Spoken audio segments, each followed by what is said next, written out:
You. What the fuck kind of name is that? Yo, Zubox, what it do, baby? It's your boy, Ari Spears here.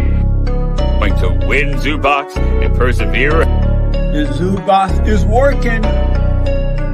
I don't know what Zubox means. I don't get it. Is this just some, I mean, obviously it's a code name of some kind. Zubox is working, man. He says you a trash rapper. Man, I want to dress up like a bunny rabbit and fuck. That's all I gotta tell you, Zubox. Come on, man. Chin up, find a place to smile, right?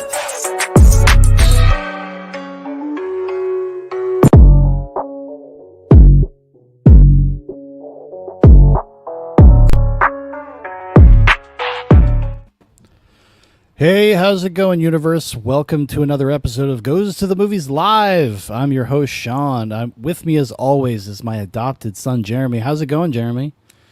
It is going swell. It's been a short little while since we last caught up, and I'm still getting over all of the shakes and the worries of making a movie of my own. But it's coming together. Yeah, that's right. So how are you guys doing? Is your pre-production in earnest, or not pre-production? Oh my goodness, post-production. Post-production. Yeah. It's post-production. It's officially in post-production. Are you guys started in earnest yet? Have you seen anything cut together, anything like that? We're having a few more production meetings before we officially go forward, but I have been in contact with our main guys, at least to get that going. So the important part was just getting all the film transferred. You know, we're dealing with mini DV tapes here. Yeah. Nobody plays with these things anymore. So, you know. Yeah, it's got to be a bitch. What did you guys have to do to... I mean, I'm sure you guys figure out some direct into your computer or something like that, but... I've got one of those devices, and that's what I ended up using, but I've got a huge old machine that just converts mini DV tapes to DVD that you could also just plug into your computer or to another device if you wanted. Shit. And that was probably the best bet because if you do it directly from the camera, we found at least a few technical hiccups where the sound would just go in and out, and didn't want to deal with that. And it was not a was tape that terrifying? issue. Was that terrifying? A little bit, yeah. I can only imagine, dude. I would have freaked the fuck out. Right. I would have been like, "Are you fucking kidding me?" Yeah. Big Tom's in the house. He says, "I think I'm going to be hearing this jingle in my head for the next month." Hey, I hear it all the time too. I hear Kevin Sorbo telling me to chin up, smile more. Sorry, Jeremy. Continue. Oh, no, I was going to say, like, part of the intention of the film is to make it look like there are a lot of technical hiccups with the camera itself. Sure. The ones that are actually done in camera. There's a few moments when I was going through the transfer process where I was surprised, like, oh, how did I not catch that? Or how did that, like, go through? I guess the tape was a little finicky. So that's all intentional, but that sound, this is another word of advice to everybody. Make sure that sound is as solid as you can get it to be, you know. Dude, sound is a killer, man. That's kind of what separates like fake movies from real movies. You know, people that make movies and they throw them up on YouTube, it's sound. It sounds the fucking killer. You can have something shot on a fucking high 8 or mini DV as long as the sound is good. People seem to go along with it. But if you have like shit sound, there's no faster way to lose an audience. At least in my experience. I mean, me, I don't really care. It doesn't really bother me. Because I'm a cineast. You know, I'm a real film fan. I'm like an expert. I like it all. I like everything. But whenever I like try to watch like weird fucking indie movies with my wife or something that's got like 25 views on YouTube. Oh yeah, guys, I find them. I watch them sometimes. She can't handle it. Especially when you go dive into the world of like fan films. Mm-hmm. You know, you watch some of those like Batman fan films. Although some of them they put some money into some of those things, but every once in a while you get to see a real cheap, shitty one, and it's great. It's glorious. It's one of my favorite things ever. Nothing I love more than just like just something it doesn't even need to be good. I just like to see that people tried. It's like almost enough for me. You know, you could kind of just respect the effort. You respect that somebody completed something and put it out there. Mm-hmm. You're like, all right, yeah. That's how I feel the same way about people that like self-publish books. You know, Big Paul and I were reviewing this guy who's self-published author, very, very small audience, and I didn't like the book. But I was like, I can't really dog on him too hard because he wrote a book, self-published it, and put it out, and then it was in my hands, and then I read it. Like that in and of itself is a respectable feat. But for a regular guy, if you're somebody like say a director like Shaun Levy, then it's not impressive. Yeah. But anyways. Well, shout out to what was it, our boy Austin Calloway, if he's in the audience here tonight. Oh yeah, what's going on, Austin? He puts a lot of literary work out there, and more power to him. He keeps doing it. So hey, if he wants his books reviewed, just tell him to send me a copy. Me and Big Paul, when we're looking for art, what we call light reading these days, because we're diving into like some heavy hitters from literary history that we kind of missed growing up. But we like to sprinkle in easy to read books in between, you know? Right. You know, when you read like Blood Meridian and then Moby Dick, you're like, I need a little break. Let's read some garbage. Quote unquote garbage. Let's read some contemporary fiction. Right. It's probably my least favorite genre. Do you like contemporary fiction? Do you read like a lot of contemporary books? Like fiction books? I do on occasion, but I've become such an audiobooks guy now lately, and I wish I would go back to. I mean, I will read the occasional book like from page to page, but you know, when your life gets so filled up with other things, items, whatever, you know, life,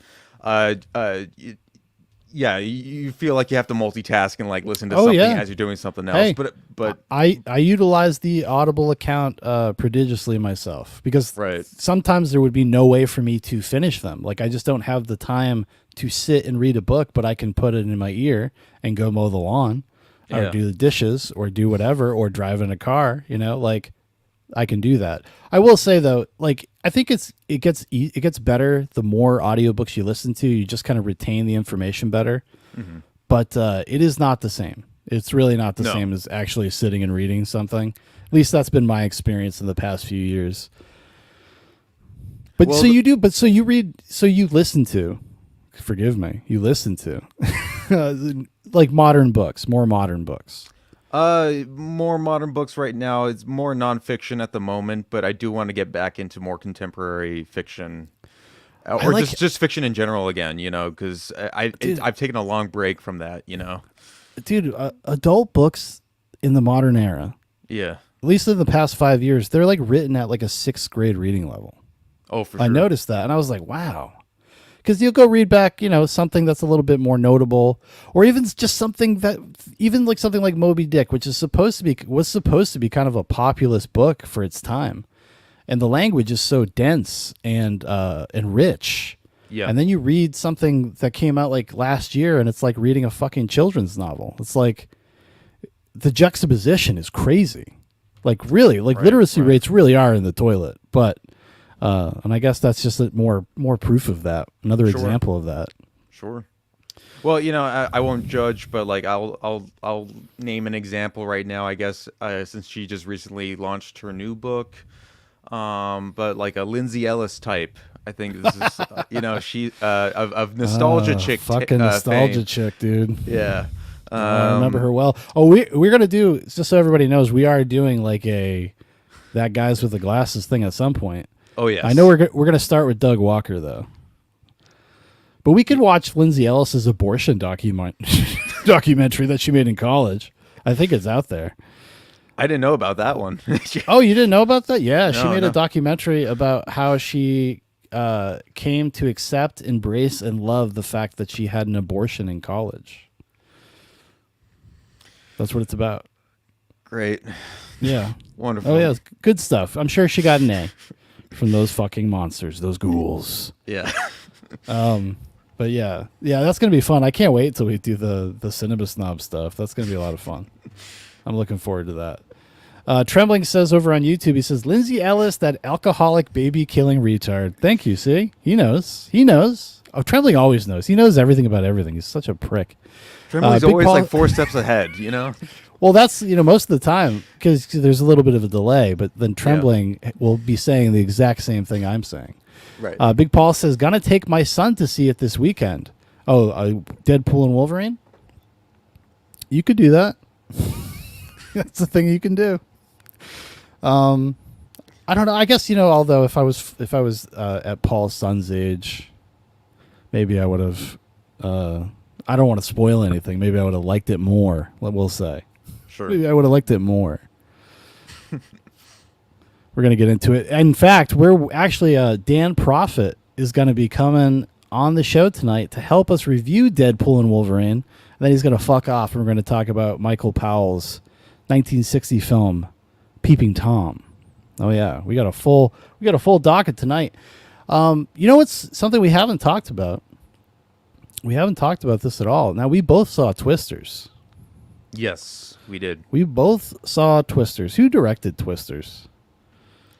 Do we know? It's one of these like new directors, I want to say, but I can't remember the name offhand. It's like generic European guy. Yeah. See one of these people? No, I'm sorry.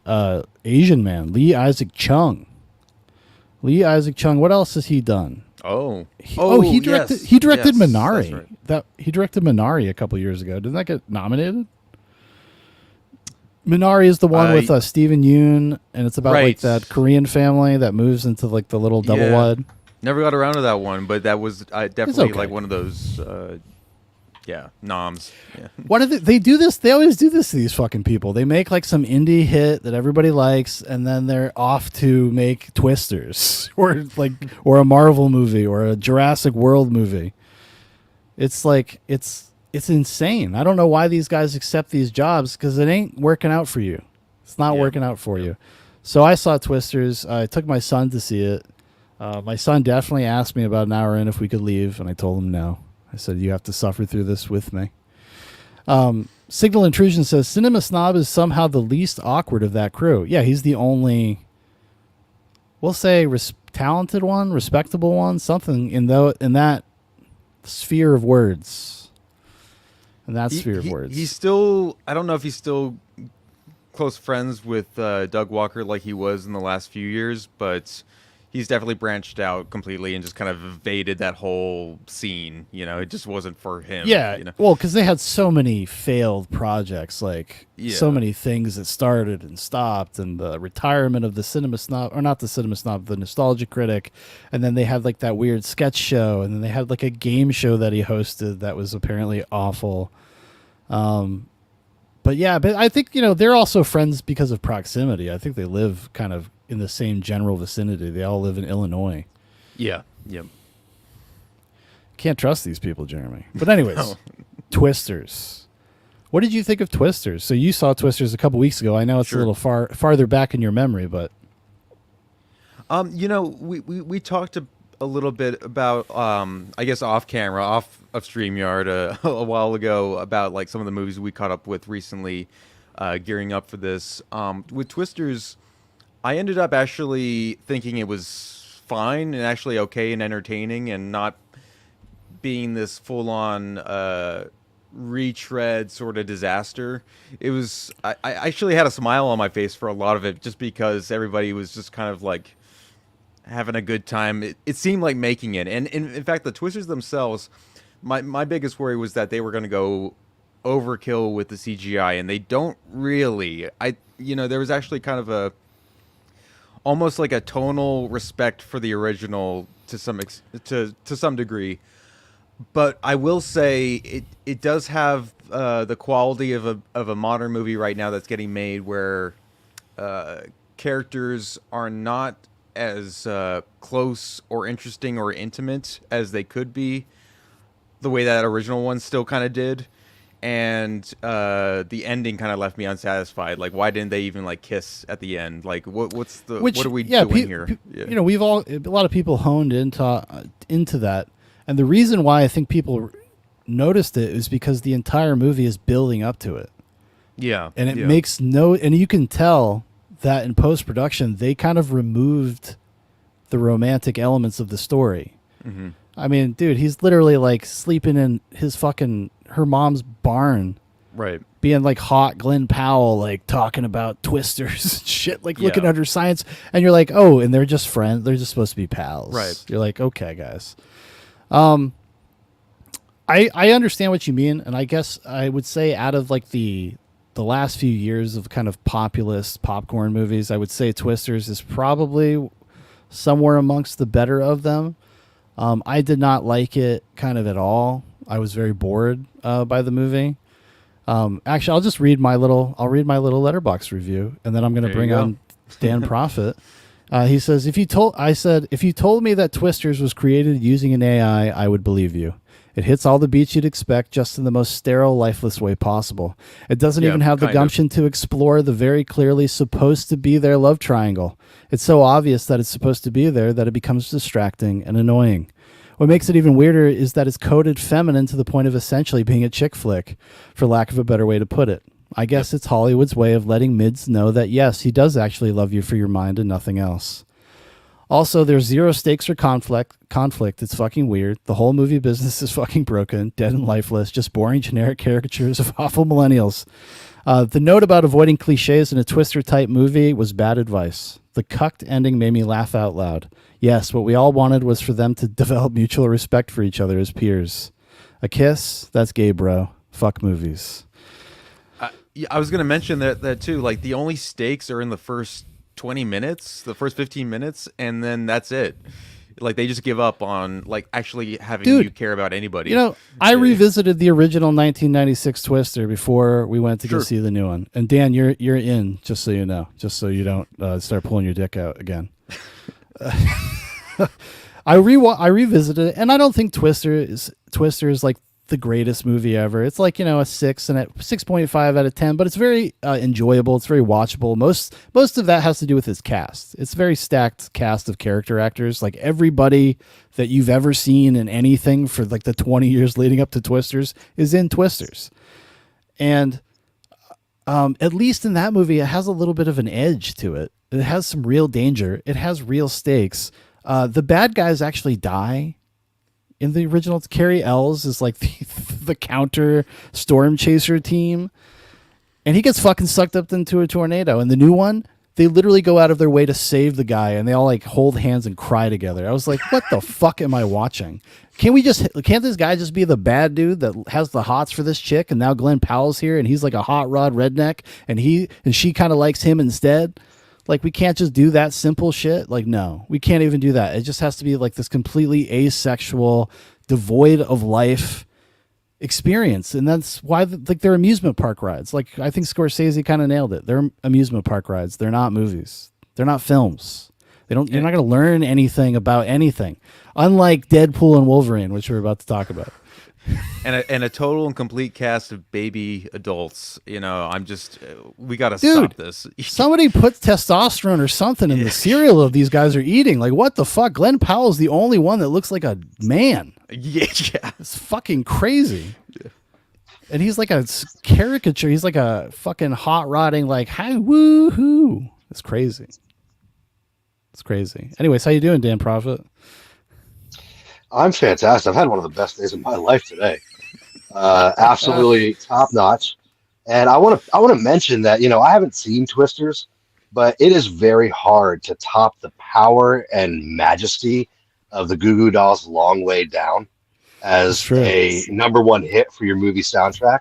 Like, what's the number one hit from Twisters movie soundtrack? They got nothing.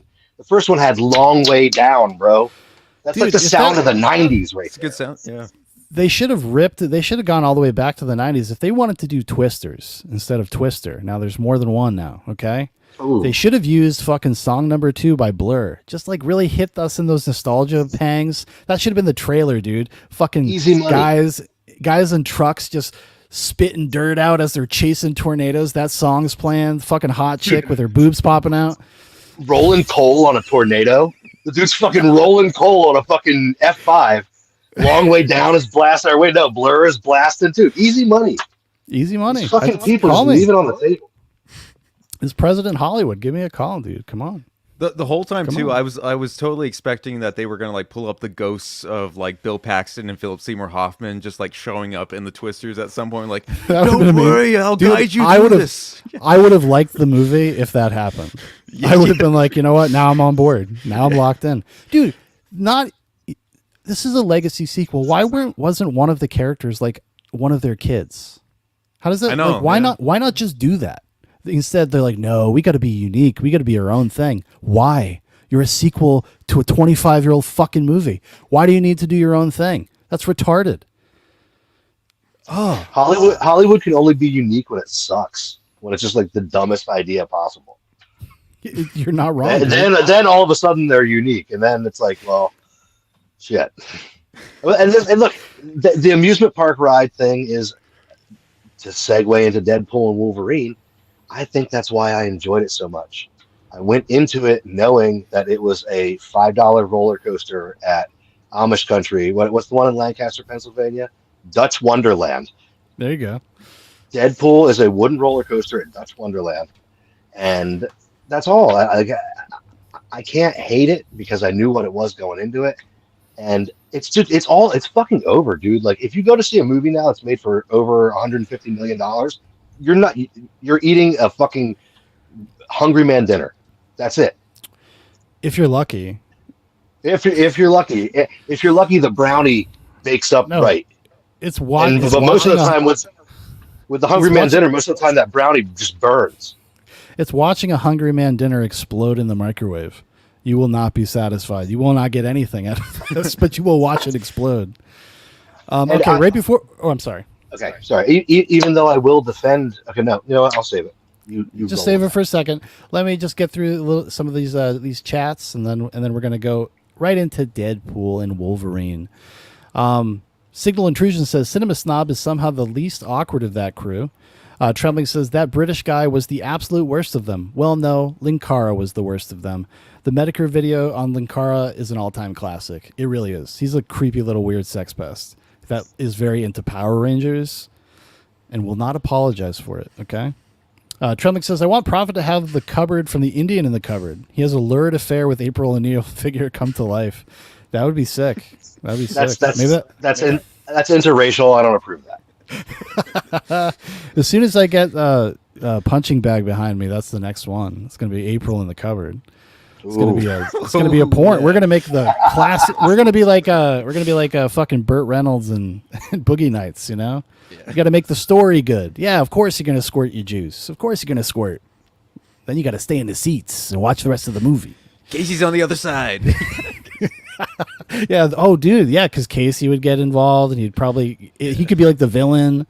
It'd be good. It'd be good stuff. And then obviously the coming and the fucking and all that stuff too. Signal Intrusion says the evil storm chaser driver gets fucking impaled. That's right. Signal Intrusion also says Bill Paxton's face in a tornado like the Mummy sandstorm would be amazing. It would be.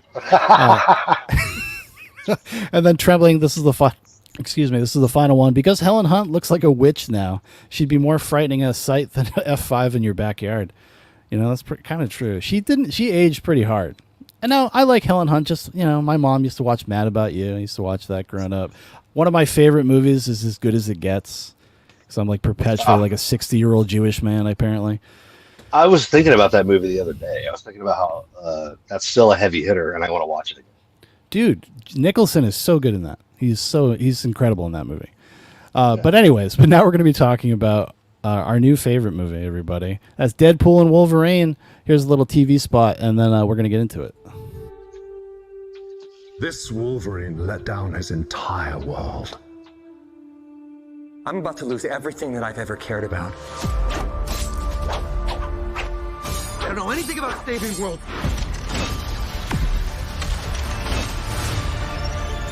You do. Let's fucking go. Yeah!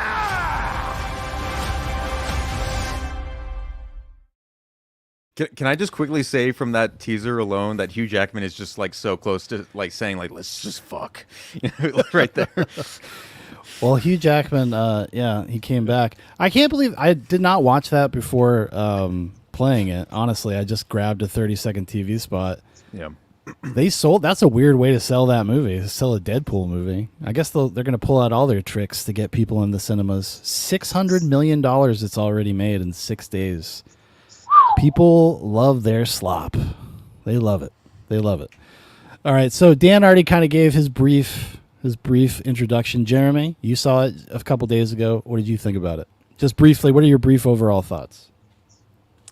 Dan brought up a good point in terms of just like knowing what you're going into, and I guess I should have known more.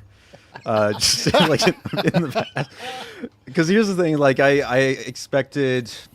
I have like the worst like shit memory of the last one that came out. I've seen the first one a few times, but the second one I didn't watch after like the theatrical release. I just kind of moved on, and I think I was really marveled out at that point. So in this one, I'll say I definitely like laughed and chuckled quite a few times during it. I'll give a pass to a lot of the jokes and some of the writing, but I was definitely fatigued still, even now. So with it just feeling like a full-on product, Yeah. it does feel like a roller coaster ride. I mean, that's if you just want to break it down the Scorsese way, yes, that's what it feels like. And if you're into that, fine. You want something more, I think, and it's not this like. This was definitely the one with the most drama compared to the other two as well. And I definitely was not taking a liking to that, because if you're gonna go full on just comedy and self-aware and ride this high road of just being, very, very wink wink at the camera, just do it all the way at this point. I agree. I don't think blending those two ever really works. Sometimes there's an exception to the rule, but here it was it didn't. You didn't like going on Logan's journey so he could learn the same lesson that he's learned in every single movie that he's ever been in? No. Oh yeah, I'm part of the family. I'm part of the team. I'm an X-Man. That's like literally the end of every fucking X-Men movie, because they all center around Wolverine, because Hugh Jackman fucking rules. I mean, Oh, and by the way, everybody, we are spoiling the fuck out of this. I don't even care. We're not. There's no spoiler warnings. If you haven't seen it and you want to see it, we're going to talk about everything. There was one funny bit in the movie that actually made me laugh out loud. Was Tiny Wolverine. Tiny Wolverine got me to laugh for 100%, because that was always the complaint about Hugh Jackman, is that he's too tall to be Wolverine. Yep. But yeah, I found it kind of a contemptible piece of shit. I don't like, you guys will give it a pass because it's a popcorn movie, but popcorn movies don't have to be bad. They don't have to be fucking this poorly written, this shoddy, this uncinematic. I mean, who choreographed these fights? Who shot this fucking movie? It's a $200 million movie made in a fucking parking lot. It's ridiculous. And this is what they did with it. Hugh Jackman, they gave him a movie to retire on. They gave him his own fucking movie. And he has the audacity. They must have backed up the fucking money truck, dude. I mean, holy shit. And the movie thinks it's okay because they're like, oh yeah, we're acknowledging that we're desecrating what happened. It's like, it doesn't make it any better. You're just doing that. And I know, before anybody starts, I know that it's stupid to feel this way about this. I understand that, but relative to these movies, that is how I kind of felt about it. I chuckled a few times here and there, just like you guys did. Some of these jokes land, but some of them, the director can't direct comedy, so he steps on all of the jokes, and the edits are too quick, and there's no time to breathe and anything. Most of the movie is just people standing around in rooms talking to each other. If you actually think about it, it's just literally what it is. All the big cameos and everything, it's just people fucking standing in a room talking to each other. Oh, cool. Yeah, before I quickly let Dan interject here, but I want to say even the mid credits crawl with all the behind the scenes footage of the making of those earlier X-Men films, or even some of the other Marvel stuff. They want you to leave with a good feeling. They want you to leave with a good feeling. They're like, but it wasn't a good feeling. That was it left me with the weirdest ick. I'm like, no, because at least at those times they were making something that was not within the mindset of a multiverse or anything of that nature. They were trying to just make a film. No, you used to have to make a fucking movie. You couldn't just slap X-Men on it and everybody would go. That's just wasn't the way it was back in the day. Yeah. It just wasn't. Your fans would go. I went. But the first X-Men movie did not burn down the box office. But anyways, so Dan, what other thoughts do you have about Deadpool and Wolverine? Look, I know you guys are big fans of movies. You got your own movie shows. Zubak goes to the movies, right? But let's talk a little bit about cinema. Let's talk about films, okay? Deadpool 3 is a film. It's cinema. No, it's funny because like I can't disagree with anything you say about the movie, but I think that here's what it was. My experience of the movie was what I enjoyed. The movie itself, I would have to watch again and avoid Yeah, I to gotcha. decide what I felt about it. But I can't disagree with anything you say. And even the parts of it that I like, I had to kind of like admit that it's like very poorly done. Like $1,000 Shelf looks better than some of that shit, you know? And Yes. like when I don't know, I would like to think that they did it on purpose, but I don't. When Wolverine actually puts on his mask, it's the worst fucking CGI I've ever seen. Like, Yeah. could we put Hugh Jackman in a mask, or was that out of his contract? Like, and I want it to be a homage to X-Men Origins Wolverine when he pulls out his claws and it looks like fucking terrible, but it's not. They're not like doing a throwback to that. Okay, there are so many things that could have been better if they were actually throwbacks to something or in an actual tangible reference to something. Like the beginning, Deadpool just dances to Bye Bye Bye. Why? Why does he come out and dance to a fucking 24-year-old song? Well, it was the number one song of 2000, and Hugh Jackman started playing Wolverine in 2000. Is that the connective tissue between those two bits? Like, is that supposed to make me I laugh? I had the same thought because I was like, even the other two Deadpool movies, which they are what they are, but I think at least they feel like movies to one degree or Yes. another. But the opening sequences matter to the story and the character, and I was like thinking about the Bye And they're Bye big. Bye sequence, and I'm like, why? What does this matter to him? Like, how? What is this informing us other than, oh, I know you guys really like Logan, but fuck that. I guess it's Well, like these people, they hate their own audiences. They fucking hate you. I wrote that on a Ninja Turtles NECA group. Like they actively hate us, they don't like us, they hate collectors, and they're fucking with us. They were like, no, no. I'm like, yes, yes, they are. But it's the same with the movie. I think there is an active contempt for the audience. They're right. It's like these shitty millennials, and we're shitty millennials, but shitty Yeah. millennials and older Gen Zs sniffing their own farts in a writer's room, and then we'll have them dance to "Bye Bye Bye" because that was the number one song of the year that Hugh Jackman was Wolverine. It's like Oh, dude. I don't even know if I'm projecting that connectivity on it. Did they just like come up with a random? Did they throw a dartboard at a random ironic song and pick that? But the opening feels like sequence, I enjoy the on the nose. We're literally going to exhume huge. You like you said, he got the send off in Logan. We're literally going to dig up that corpse now as the opening scene. And I even like the idea of him using the bones and various pieces of Wolverine as weapons to like kill these dudes. But Yeah. why the fucking insane? Why the dance number? It doesn't.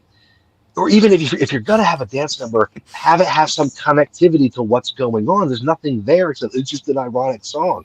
So yes, even from the beginning, I'm like wincing at the movie and sort of like what's going on here? What are you guys doing?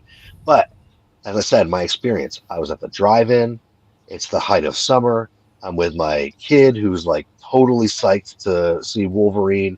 He's got his vintage Wolverine comic. He's eating a hot dog with it. And there's families around, guys smoking pot over here, kids running around. It's redneck utopia. It's a drive-in movie theater.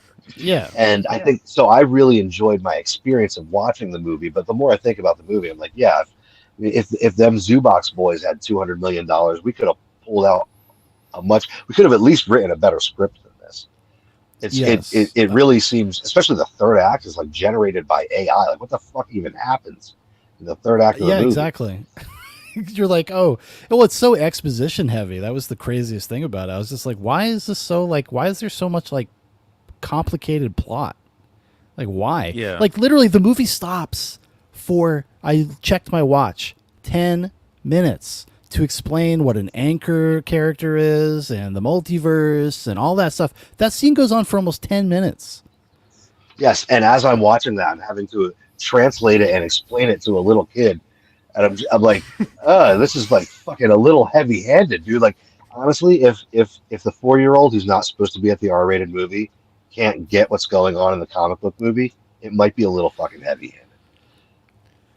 I was gonna quickly speak to that point too, of just like, yeah, the writers like completely insulting their own audience though too. Like, there's a literal line from Deadpool where he says like, "Okay, nerds, get ready, fasten your seatbelts. This fight's gonna go crazy. You better have that sock ready in your drawer so you can start putting cum into it." You know, it's just like, come on. And then it was that fight, and then it was that fight, Yeah. and then it was that fight, which is not. It wasn't that interesting. It wasn't even visually interesting. I was really kind of shocked at how shoddy the set pieces were. I was kind of just taken aback. I'm like, wow, they really like phoned this fucking in. I was like, God damn, I guess Ryan Reynolds and Hugh Jackman just really wanted to hang out together and get paid a bunch of money. It sucks too because this was like the big team up. This was like the perfect comic book movie team up. This is the two best casting choices in comic book movie history. Yeah. And they're getting their own $200 million movie together. And it could have at least been a good Deadpool. Like, how is this the worst of the three Deadpool?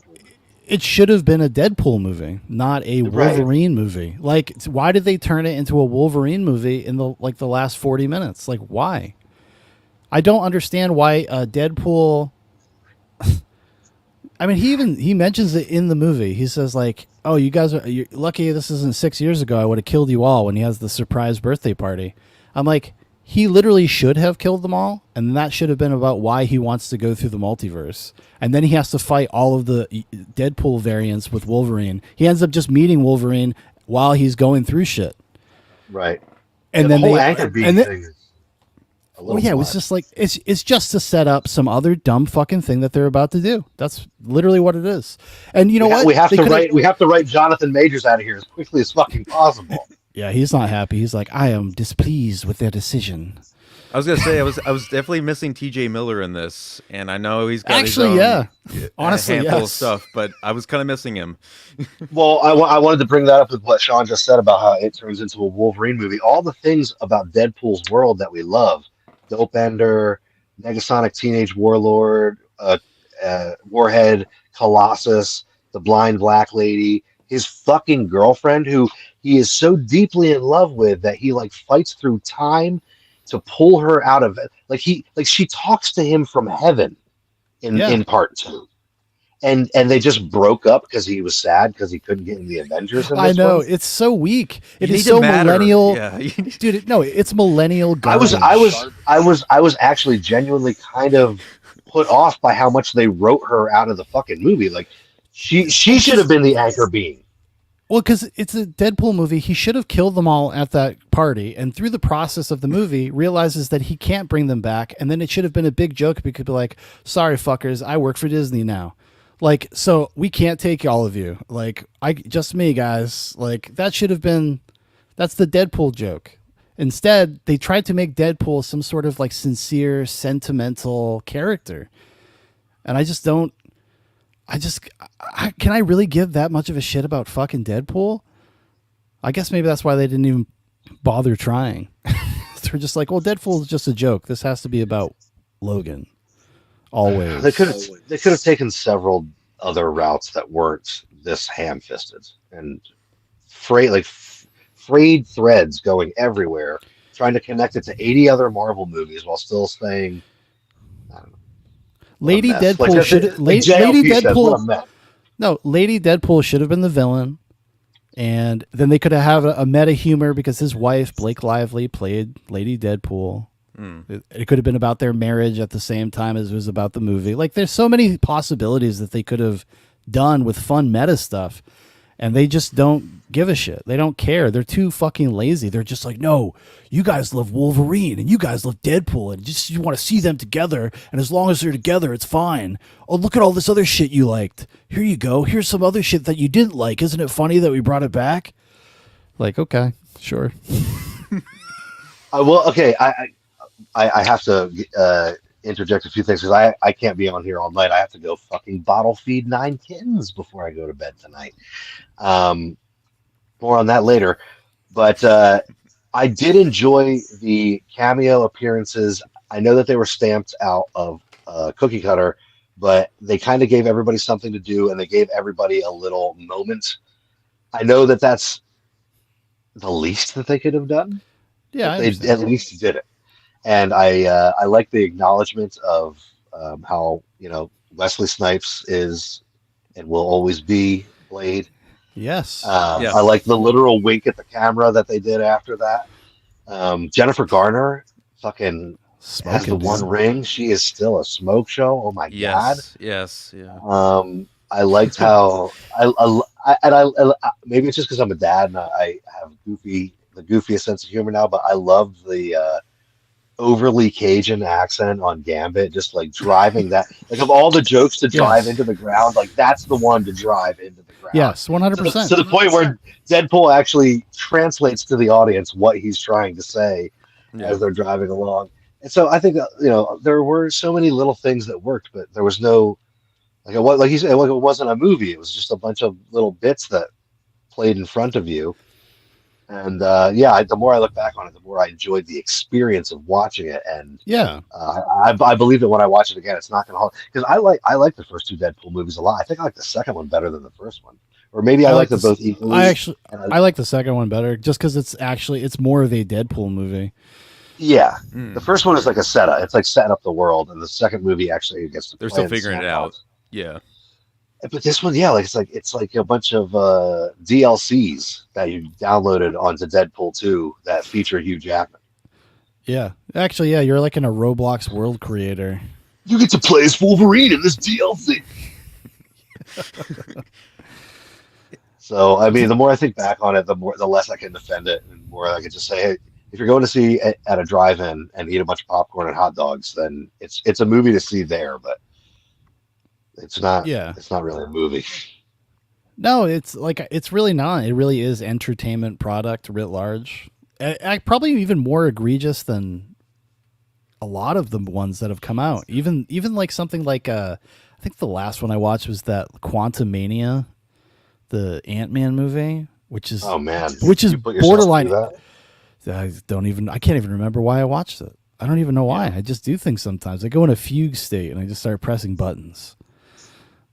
But even people like Jon Favreau at the beginning, like he just looks so like deadbeat dad, tired and old and not having a good time in that movie, like in that scene that he's in. I was just like, I felt bad for some of these guys who felt like that, or even like 5 seconds of Henry Cavill or whatever. It's just like, why?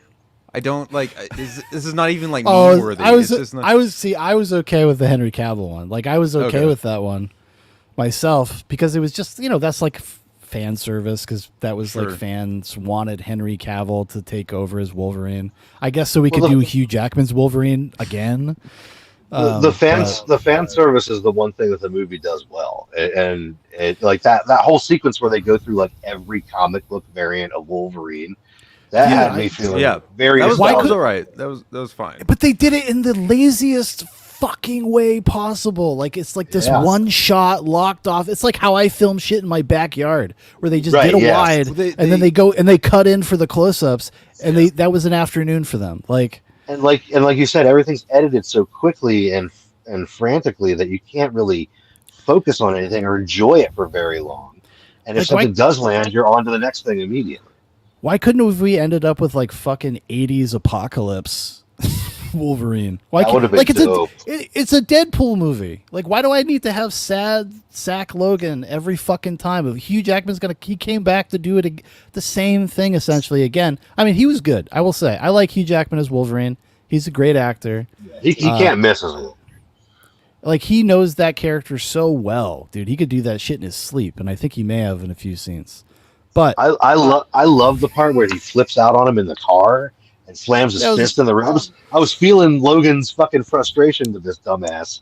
But again, it is the same. It is the same performance. I think that Hugh Jackman knocked it out of the park as Wolverine, but this is the 20th time he's done that too. Yes. Like Hugh Jackman has never been bad as Wolverine. He's been in bad movies as Wolverine, but he's never been bad as Wolverine.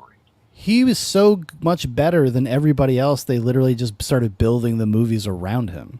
Like they didn't even give a fuck about the other X-Men. I mean, it was the Wolverine show. And when Wolverine isn't in one of them, they don't do as well. That's just kind of the way it is. Like, it is so culturally ingrained that Wolverine is like the X-Men for an entire generation of people that it's hard to get away from that. He was the X-Man. The X-Man. Yeah, and I don't know if that's the first time I've heard that like uttered from like a character, like I'm an X-Man, not part of the X-Men, because they're supposed to be a group dead. or whatever. Yeah, They're all dead now. Jeremy. Yeah. He let them die Yeah. because of his boozing ways. He's too much of a grump. Okay, he just didn't heed the words of Charles Xavier. Like, Logan, you're part of our family. Logan, put down the whiskey. Come back to the mansion now. We're all being raped. Logan. Well, we were Fuck playing you. Monopoly, Logan, and then this Iceman broke through the wall and fucking killed us all, Logan. I'm speaking to you from the other side with my psychic powers. Come. Logan, you're just like Deadpool's girlfriend did in the last movie. Exactly. Dude, I'm so fucking pissed that she wasn't in the movie. Like, come on. Lazy writing. Yeah, she's only in it for just to be used as a weird a plot device. I mean, she's not. It doesn't get to be a. That you forget about, like you forget about it until Wolverine mentions it in the car. Like that is a pretty solid line. Where it's like you can't save the world. You couldn't even save your relationship with a fucking stripper. Whoa, whoa, chill out. Strippers are volatile. It's hard to keep a relationship with one of them together. Logan, give him some credit. But yeah, the more I think about it, the more it was popcorn and cotton candy, and it sucks because I really like the first two Deadpool movies, and I don't think I'll enjoy revisiting this one as much. Did either of you watch the after credits ending, like the Foley after credits ending? What did I miss? Because I left. I was just like I was. done. Actually, dude, off. like my wife and I looked at each other because they played that like montage of all the behind the scenes stuff from the old X-Men movies. Yeah. And then that was over, and I was like, you want to just look it up? And then you know what? We cared so little about it, we never even did that. I completely forgot about it. That's how little we both of us. Even my wife, who's like, she's a little bit more discerning than a normie, but is still more closer to a normie in terms of her like consumption of movies and television. And even she looked at me. She's like, "This is just kind of bad." Like, this is kind of like boring. I'm kind of bored. I was like, well, even lost my wife, who's can't watch anything if it doesn't have fucking lasers in it. I'm sorry. Yeah, I didn't see it either. I had to pack up a whole car and get the fuck out of a drive-in movie theater with a sleeping 4-year-old who was like all grumpy because he was half asleep. So I didn't watch it. As soon as I heard fucking "Time of Your Life" by Green Day, I was like, all right, we're packing up and getting the fuck out. Yeah. Because I'm just like now I'm just confused with this Logan's timeline now. Is he just hanging out at their apartment now for the rest of his life? I don't know where the story is going or whatnot. He went down the street. Dude, cookie cutter happy end. It's a happy ending, Jeremy. Nothing exists after that moment. I know the movie doesn't even have the balls to kill him. Like, there's no closure. There's nothing there. There's no stakes in any of this shit, and it was just another reminder that like there's like these movies. I think honestly, like for me, this is the end of the road. This is the end of the Marvel road for me. I don't think I will ever watch another one of these again. Like I don't. At least I'm never go to the theater. I mean, I have young boys. You're not going to so check I'll out end up Robert seeing Downey as Dr. Doom? Bro, Robert Downey's coming back. What the most cynical cash grab I've seen in a while. Even for them, I was like, that's pretty fucking nuts. You know how much he's going to make over the course of like the 2 movies he's going to be in? He's going to make $80 million. That's why Robert Downey Jr. is going to be coming back as Dr. Doom. They backed up that money dump truck and they said, "Hey, Robert, what's it going to take? Two money dump trucks? Come on, keep them coming." They're like, "Robert, we're going to cut off those foreskin milkshakes. You're going to lose that vitality." He said, "No, I just won my Oscar. No, I need to be back on screen." I do think he legitimately likes being part of the MCU. He has a lot of fun as like as a guy, like as an actor, as a guy, like going and meeting fans and doing conventions. So I think that's part of the draw for him because everybody loves him so much in it, and that's like candy to a narcissist. I mean, like how could you help that? How could you resist that call? They probably could have got him for cheaper, honestly. They could have got him for a little less. Maybe 40 million instead of 80. Well, even still, you said 80 between two movies. Yep. Yeah. He was the highest paid, right? Yeah. Well, Terrence Howard is screaming into a pillow somewhere. Yeah, what do you mean? You can't add something to something else and it has no value? That's ridiculous. Joe Rogan, that's ridiculous. Yeah. That's what he's doing now. He's a professor. And that's when Robert Destiny are Downey going to start a college. I was saying that's when Robert Downey Jr. just goes full blackface again and full retard, and then we're good to go. Dude, if he needs to heal this country, honestly, he has to. He has to resurrect Osiris. What's his name? Osiris Black? Lincoln Osiris. Sergeant Lincoln Osiris. That's right. He's got to bring him back. This country needs Robert Downey Jr. and blackface more now than ever. It's got to happen. I did like I am a big Blade fan. If I will say the first Blade movie is something that is like dude. I mean, my dad took me to see that in the movies. We owned it on VHS. We owned it on DVD. I own it on Blu-ray. I own it on 4K. I even bought it to 4K. Holy shit. So many times I've bought in Blade. I love fucking Blade. I love Wesley Snipes as Blade. And I was always so bummed out that he never got I want to see the Logan of Blade with him as an old guy at the end of the world, during the vampire apocalypse. That's what I wanted. And that's never going to happen. But I wish I could be happier with what they did with him in this fucking movie. I know he's one of the group of cameos. There's only so much you can do. And it's Wesley Snipes. Although it seems like he was pretty excited to be there from what I heard. I read part of an interview he gave where he's like, yeah, I got a text message from Ryan Reynolds out of nowhere. So you got to answer it, man. You got to answer it. And he was just like, "Yo, you sure Disney's cool with this, man? They trying to get rid of me." And he's like, "Yes, we got permission and everything. If you're in," he's like, "All right." I mean, what else is he doing? I mean, he's not doing anything except being an honorary doctor and writing his awful not Blade books.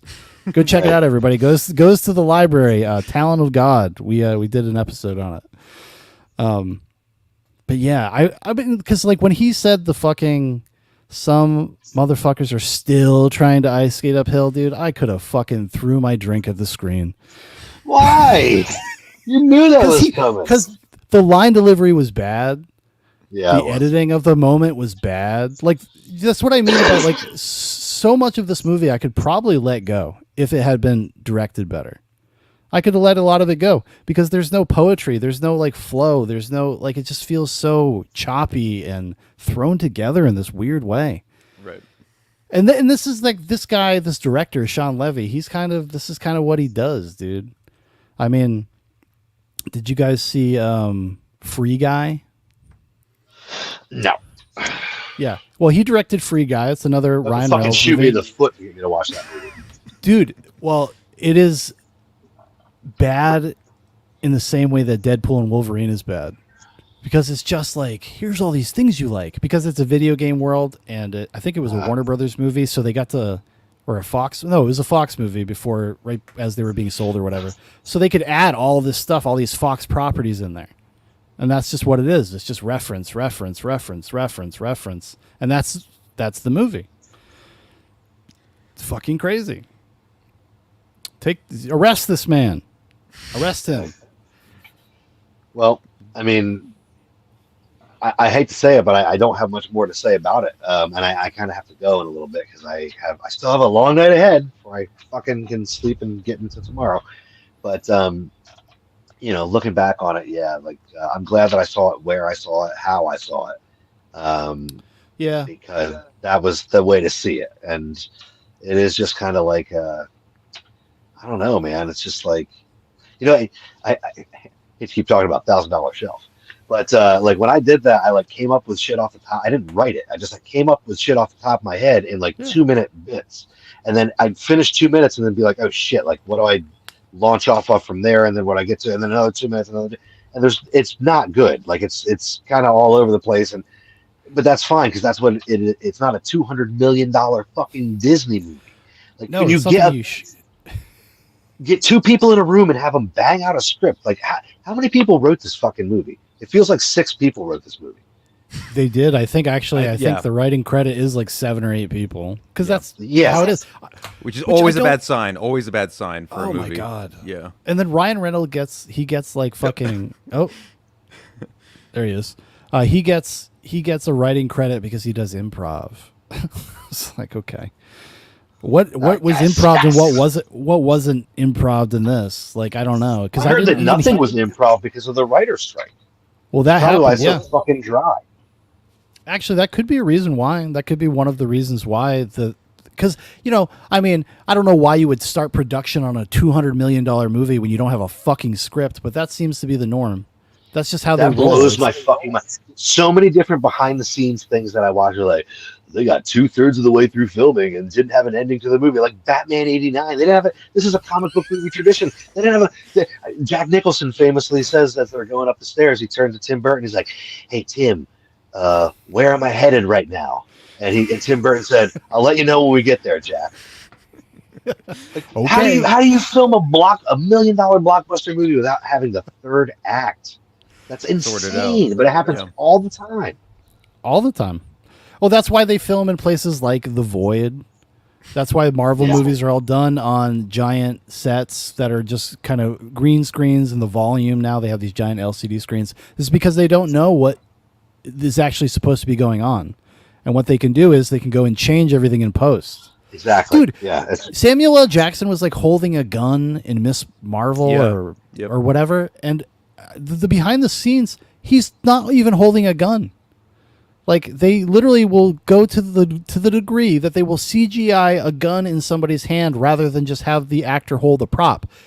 Because he's supposed to have a gun in his hand. And they Right. had him You with don't like wanna this have little orange thing, and you're like, why? Because look You at what guys happened just- to Alec Baldwin, Sean. This is before Rust. Well, that's before Rust, yeah. But that's true. You always got to be watching. Well, was Alec Baldwin in the movie? No, he was not. So you're safe. Mark's safe from Alec Baldwin on Facebook. That's a little dad joke there, a little boomer joke. I gotta say, on the set of the movie I just directed, we did have a couple Glocks on set, but they were completely unloaded. That we were not Oh, sure. Alec Baldwining anybody, as far as I know.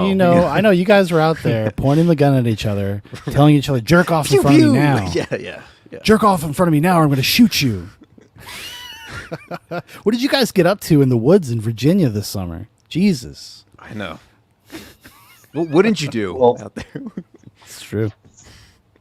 Well, I mean, overall, I have to say, looking back on it, I'm repeating myself now, which means that I should probably cut off. But enjoyed the experience more than the movie. Had a few good ideas here and there. I like the Void thing. That was fun. This is the place where we dump all the comic book heroes that nobody wants anymore. And I did like the bit, and I saw it coming a million miles away, where they think it's Captain America for a couple minutes, and then he turns into the Human Torch. Like, it's easy, but it worked. But that's again, same point we've been making the whole time. If you're making a fucking $200 million movie, it should have some connectivity beyond those little bits. You know what I mean? Yeah. I 100%. It's kind of a giant missed opportunity because you just see all the things that they could have done or went with. I mean, like, the Fantastic Four from a couple years ago. Yeah. Do you guys remember that one? Josh Trank directed it, and there's a big bunch of behind the scenes drama because apparently he was like a nutcase and like locked himself in a trailer and wouldn't show up for filming, like all sorts of weird stuff. They should have had him. What would have been a great meta joke? And I could have accepted how poorly it was directed if they made a joke. If they had Josh Trank just show up during the final battle, just going like this, that would have been awesome. They should have done that. Yeah. They should have. What's Michael Chiklis doing? Like, why wasn't Michael Chiklis in this movie? What's going on? Right, bring him back. Yeah. Bring Ben Affleck's Daredevil back. If you're going to bring Elektra, why not? Just at this point. Well, they did that little joke, which, she's a freak too, by the way. Like, she lets her kid fucking call themselves a girl too, apparently, because that's what all these people do. It's fucking insane. But anyways, she makes a little joke about, like, she's okay with that he's dead or something. Yeah. My only other like closing statements I think regarding Deadpool and Wolverine is just that Ryan Reynolds needs to like quit this shtick that he's been doing for a long time now. Between That's all he has. No, between this and like the Mint Mobile ads and like anything he's doing now, like this kind of smarmy, just like Twinkie sort of like voice that he's just put on for the rest of his career. I'm sick of it. Like go back, dude. like, But if you go back to all he's done. That's all he's done. Well, I mean, but even go back to like his like older films. At least he was not always doing that, you know. There was some he range tried. there. Yeah, there was a time where he was trying to be serious actor, man. He did like Buried. He did this other movie called The Nines. Buried is okay, actually. Don't mind that one. The Nines. He did a few other dramas, but mostly it's been like kind of comedies. I mean, going all the way like Van Wilder is basically the same character as Deadpool. Like it's almost the same person. It's the same performance. That's just what that is his persona. Like that is his celebrity persona, is to be that guy. And I don't see him again. Whenever he tries to be overly sincere, though, it doesn't usually work. Oh no, usually it never really does. No, because he has a ceiling. He has a ceiling on his ability. He's not Hugh Jackman. Okay, Hugh Jackman can show up and he'll make you laugh. He'll make you cry. He sings in French. You ever see Les Mis? Oh, Maestro. Yeah. Oh, everybody thinks he's secretly gay. He's a closeted homosexual because of his Broadway bona fides. He's a song and dance man. Oh, is he a Hollywood leading man? Yeah, I think so. He may be. He's a homosexual. I mean, Yeah. confirmed right here. Well, he does play a lot of closeted homosexual characters. So post X-Men, he also wants to be taken seriously as an actor, trying to do other things. He's played a couple closeted gay guys. That was the Just real saying. plot of Prisoners, actually. He was Actually, just yeah. He's He was just frustrated because he's gay. Well, guys, I got to cut off. Before I do, I just wanted to say that there's Tatsu. some new NECA King content coming up. We definitely have the fucking... I don't know if you guys have actually seen this because you're not obsessively checking nerd communities on Facebook like I am. This is the Tatsu right here. Hell yeah. Soft goods. Soft goods upgrade, man. There you go. Now, when you took him out of the box, did he go, or do you have to do that yourself? He actually, when he came out of the box, he kicked me directly in the face and told me not to lower my eyes to an enemy. So it was very movie accurate. Good advice, too. Good advice. Just solid advice. Yeah, I man, actually... what were you going to say? I was going to say he was kind of like the father to the Foot Clan. He was like their father. He was. Comes with this cool little samurai mask, which I guess is a homage to one of his appearances in the cartoons later on. But so this actually it's in some Walmarts now, but it's kind of hard to find. And this dude in this collector group was just like, "Yeah, man, I got an extra one. Do you want it?" He doesn't even know I'm the NECA King. He was just doing it out of the kindness of his heart. And I was like, "Yeah, fuck yeah." He sent it to me for fucking retail and shipping. He didn't even want another penny for it. So, wow. And yeah, I thought he was trying to scam me or whatever. I was going to ask him for a timestamp. He was like, "I'm just going to send it. You can pay me when it gets there." Like, who the fuck are you? Like, wow, incredible. Wow, I guess there are some good people out there. You should tell him. He's like, "Hey, listen, man. I don't know if we live in such a high trust society anymore. You may want to. You better watch your." Well, somebody sent him a message because he was in search of something, and somebody was like, "Hey, man, I got that last Ronin Leonardo," and was kind of fuzzy about it. He sent me a message. He was like, "Do you think this is a scam?" I'm like, "He's absolutely a scam." Did he contact you first? Yes. But those collector groups are pretty cool. They actually have it's not like a faux pas to ask for a reference publicly from somebody. You know what I mean? Like this dude wants to sell me a $300 toy. That's how pretty cool. Movie bootleg communities are like that.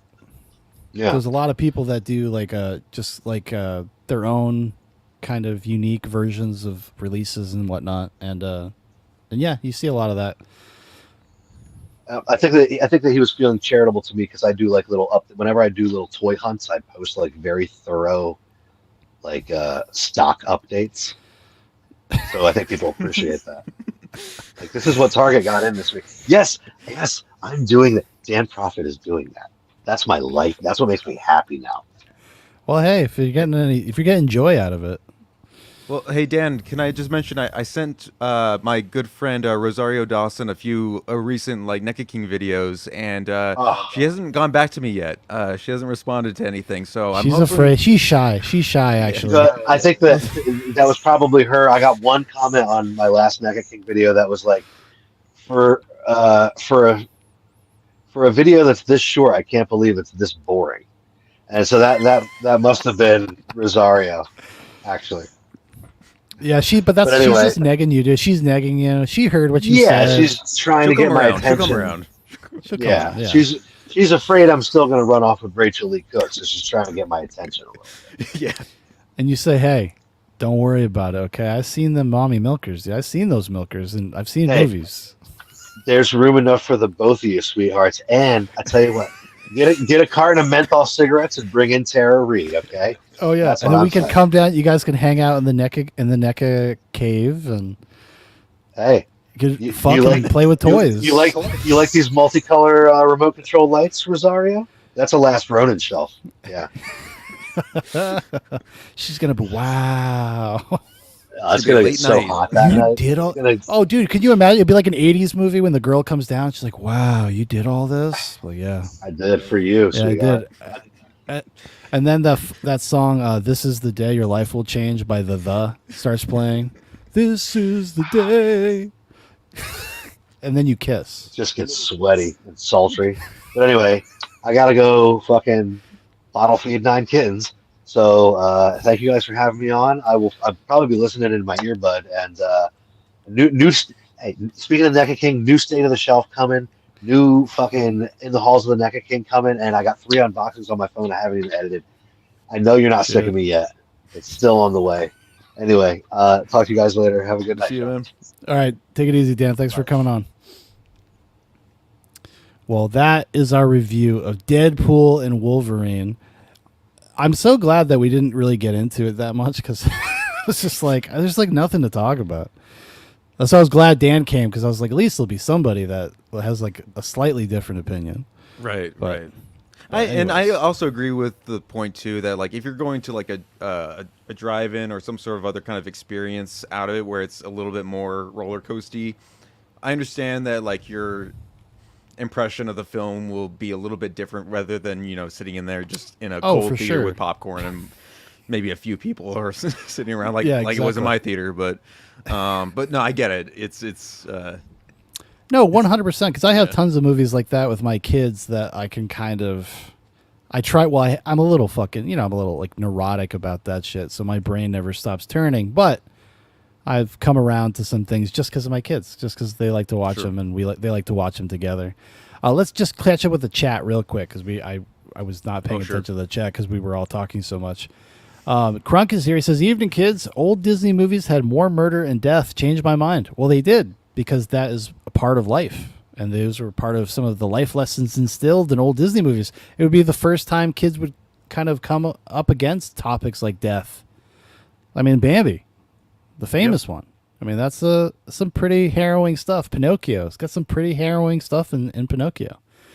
Dumbo, fucking really harrowing, really scary shit in Dumbo. Even Alice in Wonderland, all of them. They just felt like more grown up in a way. They were just more mature. Even though they were kids' movies, they didn't kind of talk down.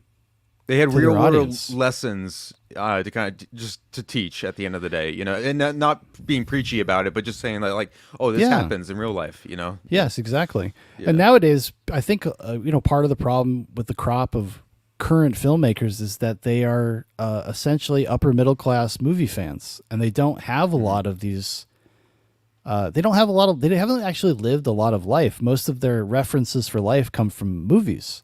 And that's why a lot of their work is very derivative, in my opinion, because they're always just trying to recreate this nostalgic feeling that they have through their own work. It's just kind of bizarre to me. I don't know. I don't really get it. Let me see. Crunk says, "I haven't seen it, but it looks neutered from day one. Disney writers rely on AI way too much." Well, that is the rumor, actually, that AI is becoming involved in in more and more productions on the script writing side. Right. Which, as a person that does a lot of tedious stuff, like I can actually kind of see the benefit of that. But hopefully it's not writing their stories, because these people are just vapid. They're just vapid and like superficial, and that's the kind of stories they write. They just these very obvious, on the nose. There's no subtext to anything. It's all just spoken in the dialogue. It's awful. Big Tom says, I'm sorry, what? No, I was gonna say real fast, like that's just what's so hypocritical about like like going back to those strikes last year too and everything. Like these people that want to get these like big and bougie jobs working for Disney or something like that, and then they complain and protest against AI and things like that. I'm like, what is it you really want? Do you want to just like, is it the money? Well, is it the? I mean, it was about the money, and the writers just had ridiculous demands. Like, I understand that maybe the studios could do better by their writers, especially in the era of streaming, because this all has to do with the era of streaming. Right. There are no residuals because there's not like commercials and shit. They're not selling this stuff. If you make a Netflix show, it's just on Netflix. Yeah, exactly. So if you write an 8-episode series, you're not accruing more and more from that. And they wanted like to be cut in relative to like watch time and stuff. And I was like, yeah, but that's not how that works. It's not how the system works, because it's a different system, and they needed to come up with a different thing. But at the end of the day, they ended up kind of fucking themselves, because all they're going to do is they're going to make all of the writers' rooms smaller, so that less people are going to have work, and it's going to be harder to get in. It's going to be harder to break in if you're not already established, because the studio is not going to want to take a chance on a new person because they're worried they're going to get sued or something. Yeah. And they're worried they're just going to have to deal with those people. So I think you're actually starting to see more and more. It's just going to be kind of the old guard is going to be kind of swooping back in and probably taking the reins on a lot of projects, because everything is just bombing. The millennial generation is creatively bankrupt, and their movies don't sell. Like, people don't like them. They don't go to see them. They don't watch them on streaming. Even big stuff, even things like Star Wars related things, they don't do numbers like they used to. They have diluted that brand to the point that nobody cares. And it doesn't help that everything they've put out is bad. Like, they're just not good. I stopped watching them. The new Acolyte is a prime example of that right now. I don't know anybody that actually watched it, to be honest. And it has to be like this. And I didn't watch it, but like I know a little bit about it. And it's like a postmodern deconstructionist. Like, well, what if the Jedis were really the bad guys? Like, you're like, oh, this is what we're doing now? Like, we can't. This is fucking Star Wars, guys. Okay. Yeah. It's the light side of the Force and the dark side of the Force. Stop trying to pretend like it's more complicated than that. At least in my opinion. Trembling said, Hugh Jackman came back to no surprise, and now Robert Downey Jr. has too. We talked about that. Trembling says, Wolverine and Iron Man were curses, and now neither guy can have a hit with anything that isn't those characters. Yeah, that's kind of true. Trembling says, Robert Downey Jr. starring in Radio 2 as a black retarded man since Cuba Gooding Jr. is in prison for rape. And that's got to happen. We got to put that on the fast track. Yeah. And he also says, how is there no Nick Cage Ghost Rider or Ben Affleck Daredevil? Actually, I'm surprised they couldn't have roped Nick Cage into it. Yeah. He would have totally said yes. Yeah. Yeah. And then Nudnik says, thank you, and then laughing my ass off. Trembling, one last thing from Trembling, it says, it used to be that when Ryan Reynolds had a beard in a movie, he was being serious actor, man. Actually, that's true. It's when he grew, whenever he had a beard, except for Blade Trinity. Tom says, is Ryan Reynolds the primary person running these movies and bringing the director in, etc.? Yes, he is. He's like basically the top line producer on it, I think. He's been involved with it from the time he made X-Men Origins Wolverine, when he first played the character, a version of the character. So he's been heavily involved in it. He's worked on all the scripts. He picks the directors, as far as I understand. I know Shaun Levy because they're friends, and he worked with him on Free Guy and The Atom Project, which was not great. Yeah, it's just mediocre. It wasn't awful. It was better than fucking Deadpool and Wolverine. I'll give it that. But yeah, that's generally how that goes with the Deadpool movies, as far as I understand. It's different now because it's owned by Disney. That was back in the Fox era, so I'm not sure exactly where those things land now. But I can guarantee you this: making $600 million in like less than a week guarantees you will see another Deadpool movie. It's happening. Actually, I wouldn't even be surprised if there was Deadpool and Wolverine 2. I wouldn't even be shocked if that happens. Seriously. I mean, why wouldn't they? Why would if they're gonna have $1 billion like movie? You don't? I mean, remember when Todd Phillips did the Joker? Did Joker, and he's like, "Oh, of course not. We'll never make a sequel to this. There's no sequel to tell. This is just a standalone Here we thing." are with well, trailer then two. it made $1 billion, and they're like, "Hey, man, what can we do to get you to make another Joker movie?" I hope that's good. Dude, I'm so sick and tired of being disappointed. Like, Trap comes out this weekend. I'm hoping that's kind of a salve. I'm hoping Trap is good. And Alien Romulus, I got my fingers crossed. I know, don't like, for sure. both of these, I'm just like, just don't be bad. Like, if you can be satisfactory, I'll take that, but don't be, I don't know. Don't be bad. It's just almost every movie I've gone to see this summer has been bad. Yeah. I mean, I liked Horizon, Chapter 1. I liked that movie, but I like it with a lot of caveats, and I would understand if somebody didn't like it, because it's kind of like a 90s Western miniseries. It's like Lonesome Dove. And that's just not going to be everybody's cup of tea. So I would understand that, but it's at least a fucking movie, and it's only half of the fucking story, and it still was a better movie than goddamn anything I've seen. Trembling says the only people watching that Acolyte shit are the rage baiters like Nerdrotic, etc. That's what it seems like. Right. Yeah. You know, guys, if they're like, oh, this is so bad, the culture is so rotten, we want our stuff back, but then you guys all run out opening day to go see this shit. You're buying tickets for these things. You're going to see these things. You're promoting them. Even by talking shit about them, you are in some way promoting them. Even us just talking about Wolverine and Deadpool will make somebody want to see it, even just to see how bad it is. Like, that's just the way it goes. That's part of the deal. But yeah, those guys, it just gets boring. Like, how can you say the same fucking thing over and over and over? Talk about the same 3 topics over and over and over again. Star Wars and Marvel and DC. Like, Jesus Christ. Like, I know it's their job, I guess, you know. I hope they have much fuller lives outside of whatever existence they have online, but well, I hope they fight the good fight. Star Wars fans for Kamala Harris, make it happen, you know. Let's do it. Mark Hamill, Mark Hamill's on board.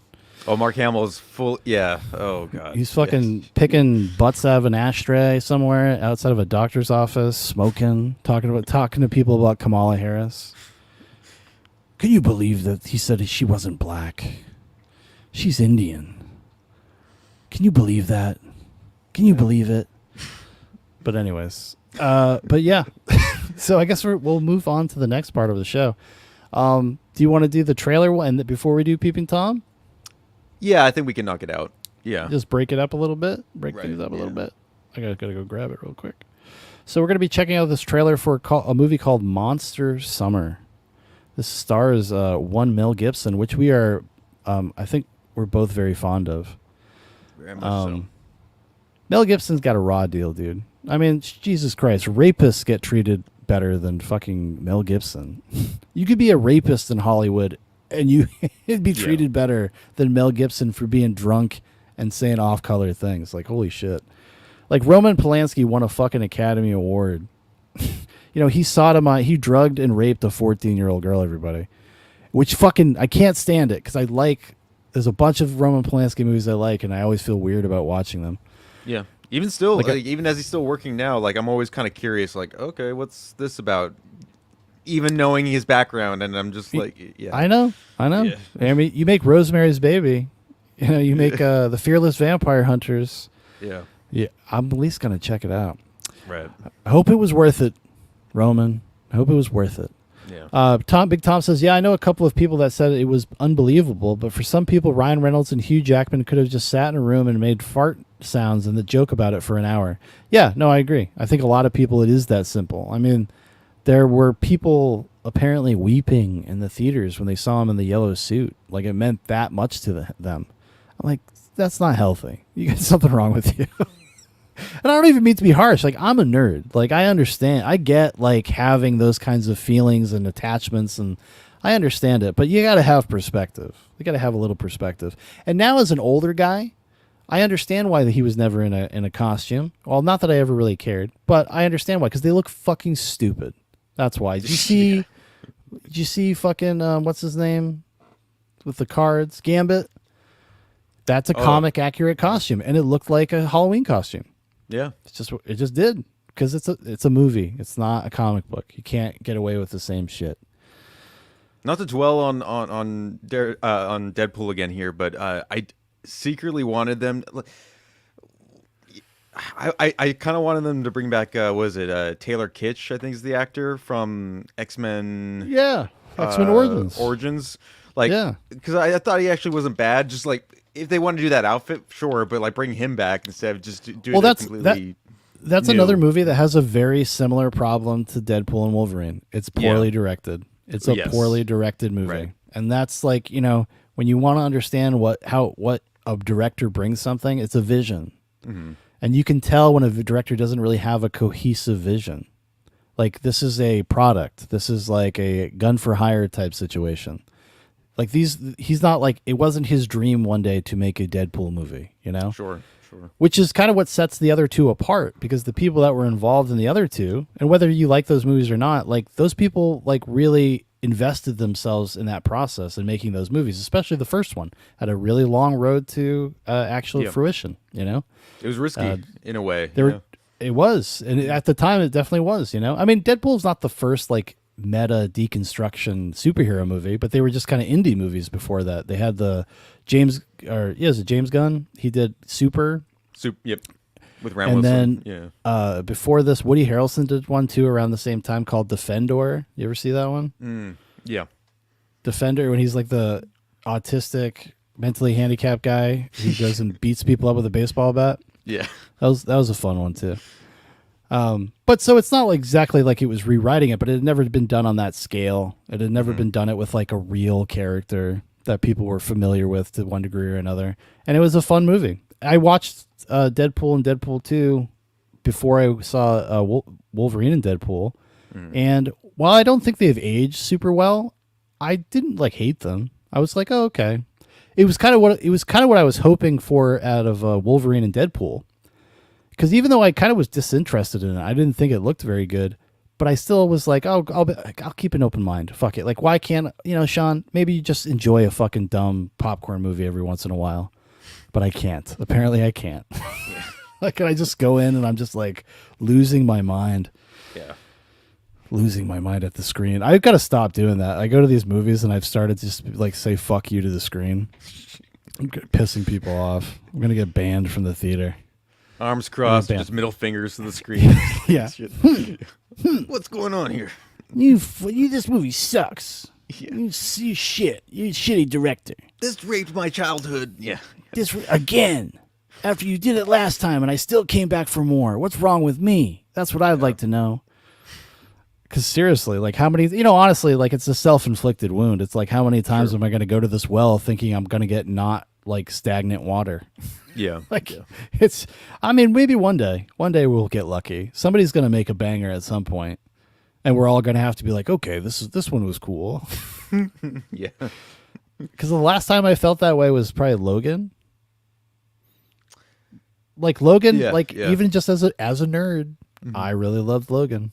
Like, I did too. I did, That's another movie I don't think is as good as you think it is the first time you see it, but it's pretty solid. It's solid. Right. It has real characters, real character development. They actually go on like arcs and learn things and change and grow. Not so much. I mean, not so much in Deadpool and Wolverine, which would be fine if they didn't shoehorn the fact that is what was supposed to be happening at the end of the movie. But anyways, Monster Summer. So what do you know? So this was your pick. Yes. What do you know about Monster Summer? This is the first time I've ever heard of this. I had no idea about this movie. Yeah, so this has been in the making at least for a good 2 to 3 years, from what I've gathered. It's directed by David Henry, and I'm gonna sound like such a weird Gen Zer here for a second, because I grew up, even though I was watching all kinds of stuff, and definitely building on my film knowledge, my repertoire, whatever you want to call it. The only Disney Channel show at the time when I was growing up that I thought was actually reasonably funny and the jokes landed and I actually liked a lot of the cast was Wizards of Waverly Place. and David Henry played the older brother Justin, and now he's like this like settled down. Definitely, I think he's like in his late 30s, maybe he's approaching 40s. I don't know. Just like very normal, like Christian dude who wanted to make this like adventure kids movie and cast Mel Gibson in it. And I was like, oh, sweet. Oh, cool. And, that is cool. That's how I kind of discovered it since then. So.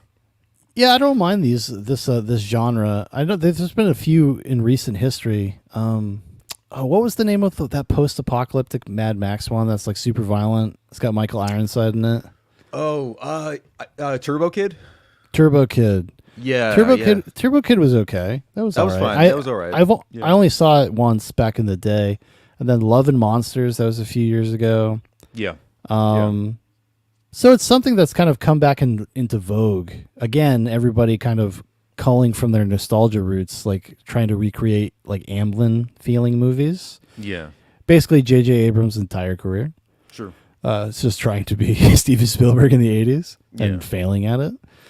But anyways, Austin's in the house. He says, hey guys. Hey Austin. What's up, buddy? Just in time for Monster Summer. Yeah. Keep working out, pal. Yeah. You gotta keep it up. We're all working out. We're all getting creatine pumped. It's happening, boys. White boy summer is not over yet. Get those sick gains. I got a marathon coming up at the end of this year. I gotta step up to the plate too. So yeah. You gotta get ready, Jeremy. Yeah. You gotta get ready. Okay, you never know what's gonna happen in this year. I don't know what's gonna happen this fall. Right. All right. Well, let's get started with this. Yeah.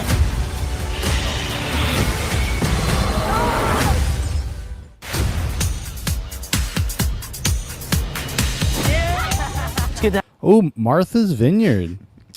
Martha's Vineyard. I actually spent some time as a child in Martha's Vineyard.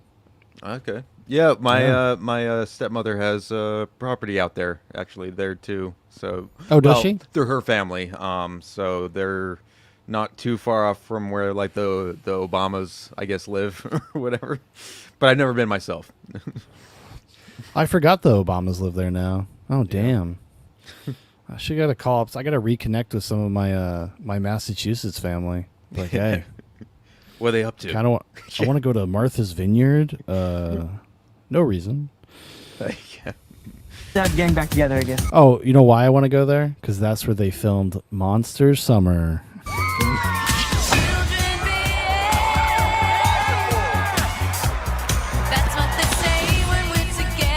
Ain't this old man Carruthers' property? Alfred Story's.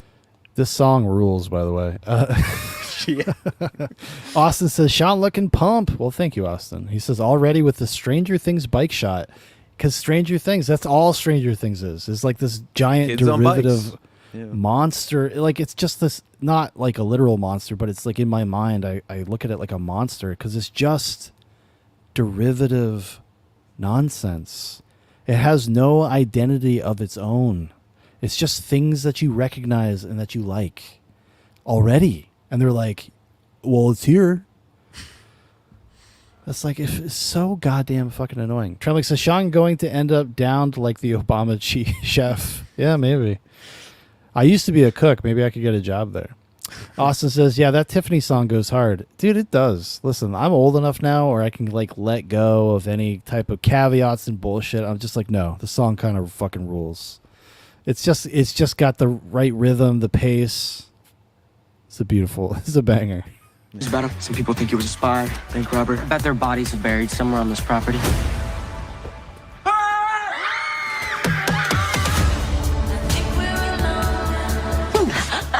That's one in. Are you there?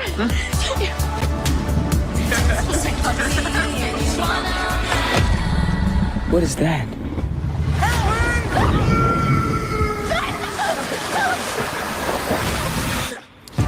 And this is why abstinence is so important, guys. Okay? You think you're out there skinny dipping with some girl you met, only to be dragged underneath by a monster. Yeah. Happens every time. Happens more than you think. Keep it in your pants, kids. I want to say too. I gotta remember if I check the IMDb facts. It wasn't originally supposed to be called Monster Summer. It had to do something with a witch.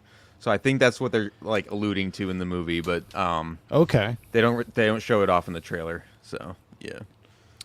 Well, at least thank God somebody's keeping a little mystery to something they're making. Like, holy shit.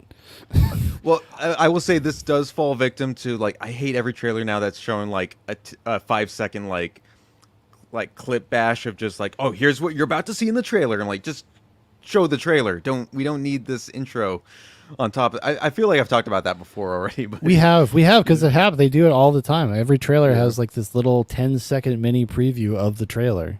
Yeah. It's fucking insane. It's crazy, dude. I I will think say our though, attention spans are just so low now. Yeah.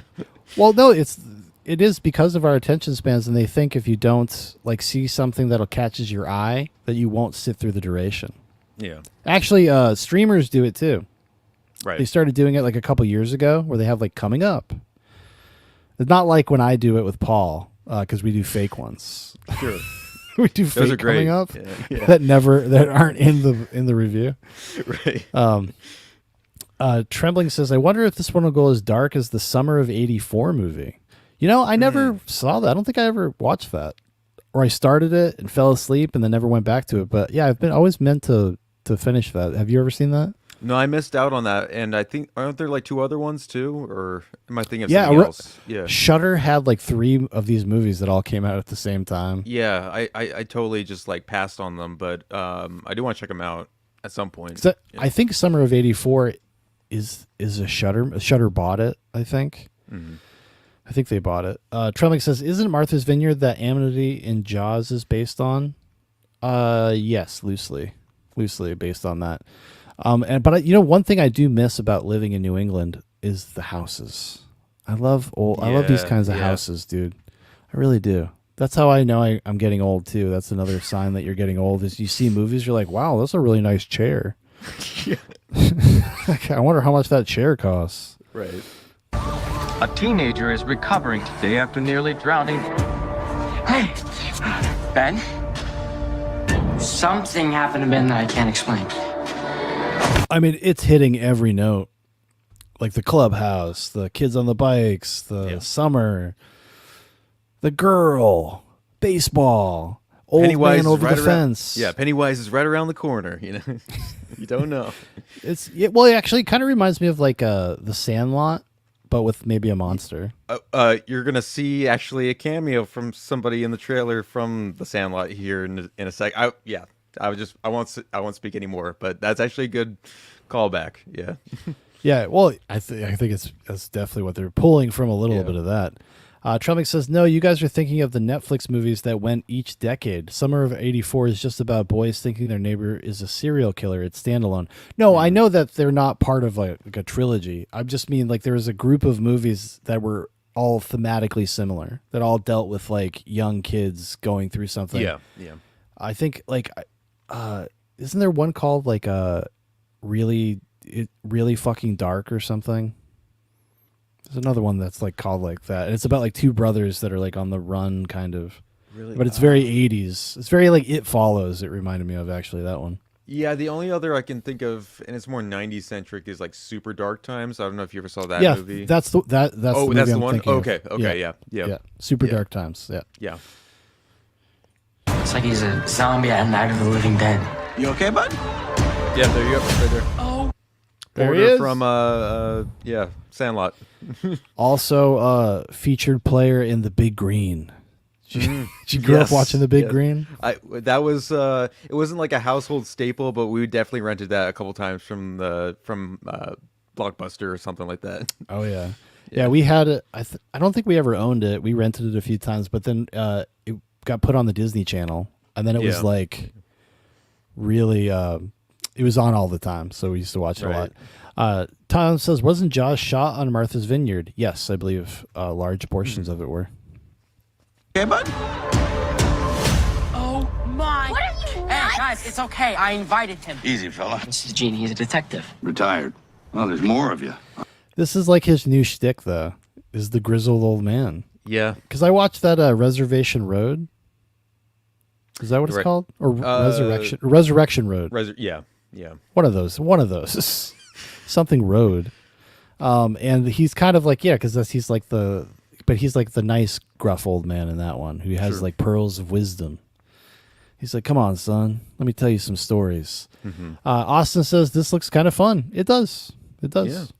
I'm gonna have to dig a mass grave now. What?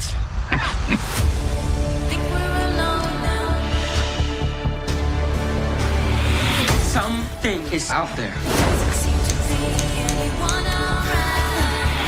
If we sit around and do nothing, kids are gonna get hurt, including us.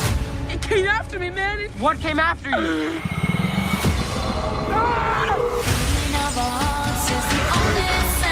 There's definitely something weird going on here. Monsters. Yeah. You guys ready? It's not us. Who? Let's do this.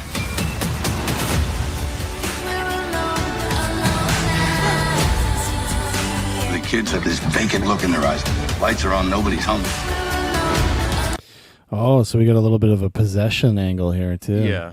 Now the it witch does is taking over the kids. It does have this slight sort of like corny adventure advertising to it, which I don't mind too much. But, you know, if anything, like bring some of that back a little bit. But yeah, just the class like the kids are gonna uncover the secrets. They're gonna figure out the mystery. They're gonna. That's the essence of these kinds of movies, and I hope that this finds its proper audience, right? Yeah. Because something like this should be made for like 12-year-old boys, right, and girls. But it's just going to be people our age watching it. I know, like, you know, especially just because Mel's in it. It's just like, why not, you know? Oh, especially because of that, yeah. I mean, he's not exactly Kevin Spacey, but no. Even they they treat Kevin Spacey better than they treated Mel Gibson. Can you believe that shit? I know, Kevin Spacey is only a couple years into being canceled, and he's already on his comeback tour. Mm-hmm. He'll be in a movie within a year. I guarantee you, he'll be in some big studio project. Yeah. Trumping says, I hope Mel Gibson has a jiu-jitsu fight with the monster at the end before unmasking it to reveal Gary Busey. That would be awesome. Yeah. Austin says, yeah, I want to see Mel. I mean, that's why, I would say I would have gravitated towards this regardless, just because you don't get to see Mel Gibson and stuff all the time anymore.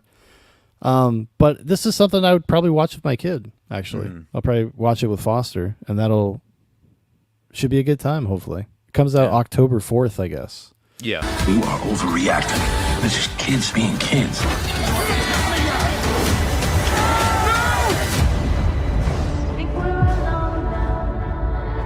Gene. Gene. No, I thought I told you. Gene?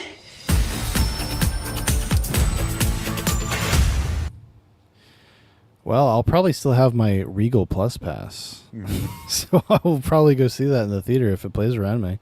It feels like anything, like a throwback to some of those just like older, Goosebumps, Are You Afraid of the Dark kind of specials a little bit as well. Actually, yeah.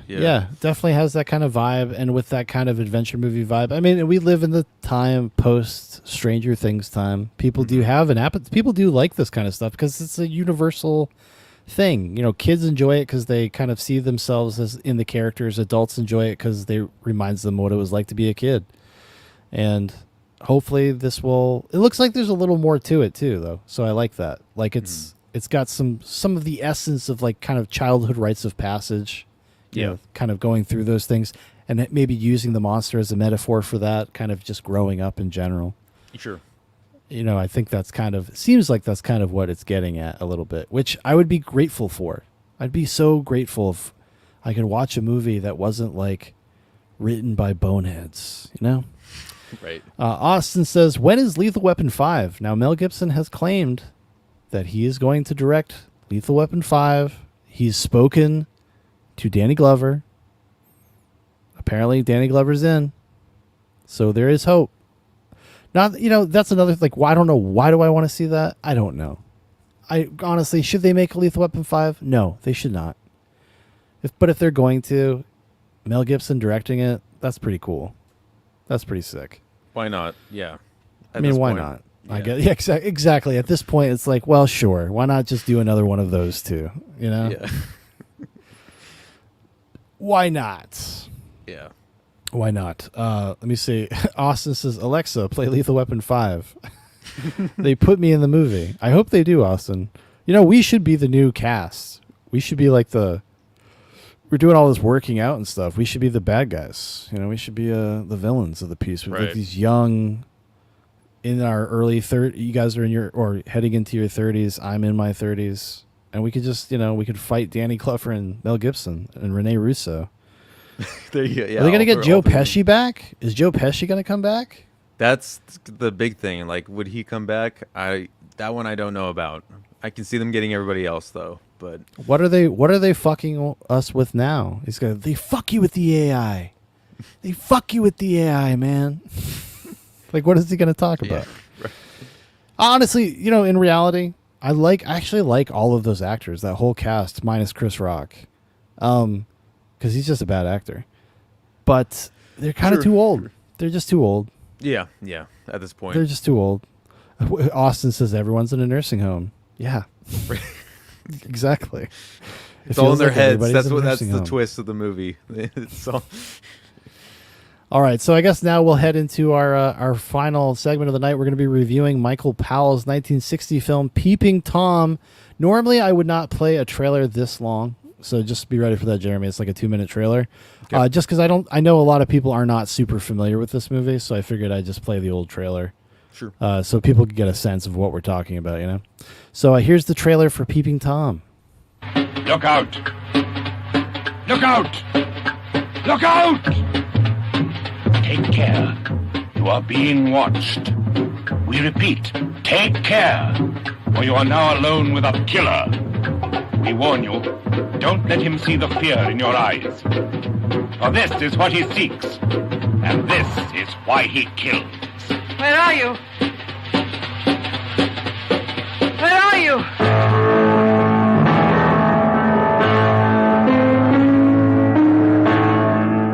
Look out for Carl Byrne as the Peeping Tom. Fear him, but pity him also. It's no good. Watch out for Moira Shearer as the lovely stand-in who innocently dances into danger. Imagine someone coming towards you who wants to kill you,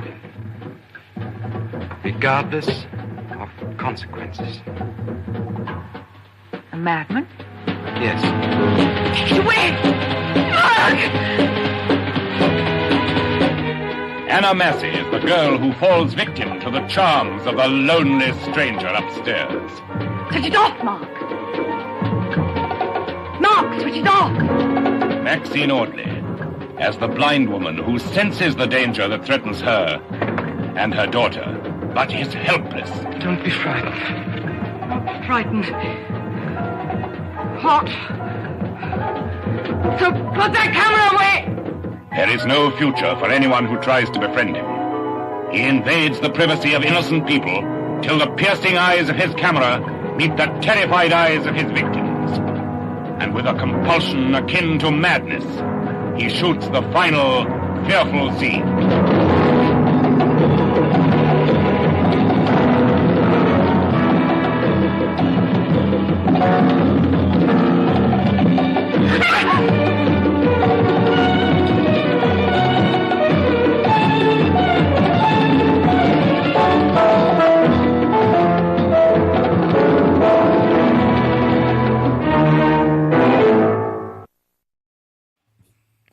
That is a hilarious trailer. I love the narration. Fear him. He is watching you. Yeah. So this is Michael Powell's 1960 film Peeping Tom, written by Leo Marx. It stars Carl. How do you say this? Karl-Heinz Bohm.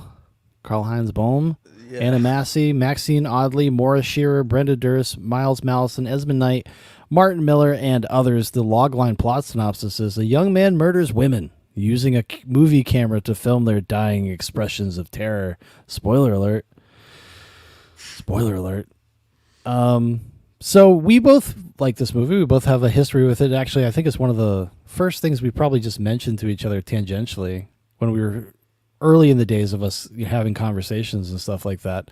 When did you come to Peeping Tom? How did you find Peeping Tom? This was another one of those examples, I think, where I I want to say I partly discovered it through my film teacher back in high school. I took like 3 years of like film studies, different levels, of course, but this was like on a long list of just like cult films that like were worth checking out, or at least a little revolutionary and ahead of the time.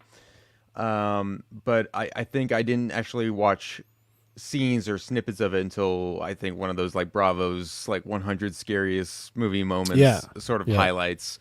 And it was on Netflix, I want to say back in like 2008, 2009 when I watched it.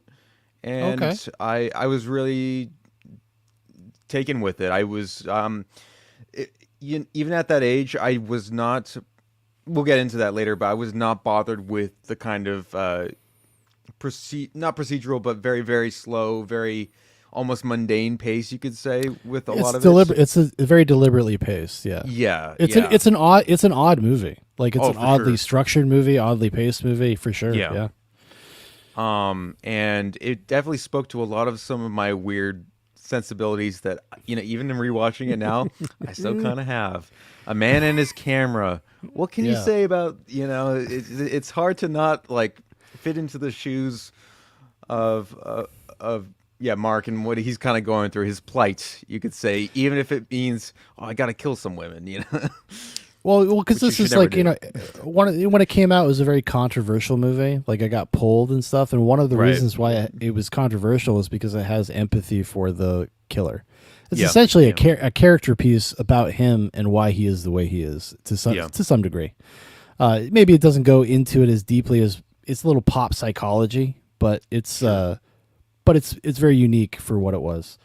I came to it. I stumbled onto this. Oh my gosh, probably around the same time you did, coincidentally enough, but just in a very different way. I was just up late one night, channel surfing, and I used to always go to Turner Classic Movies. I would just watch, kind of just put on whatever they had on, and I just have it on the background or whatever. And this movie had just started. It. I was like 5 minutes into it, and I was just so captivated by the look and the style and the feel of the movie, and it's kind of unique perspective on like a slasher movie, essentially, right?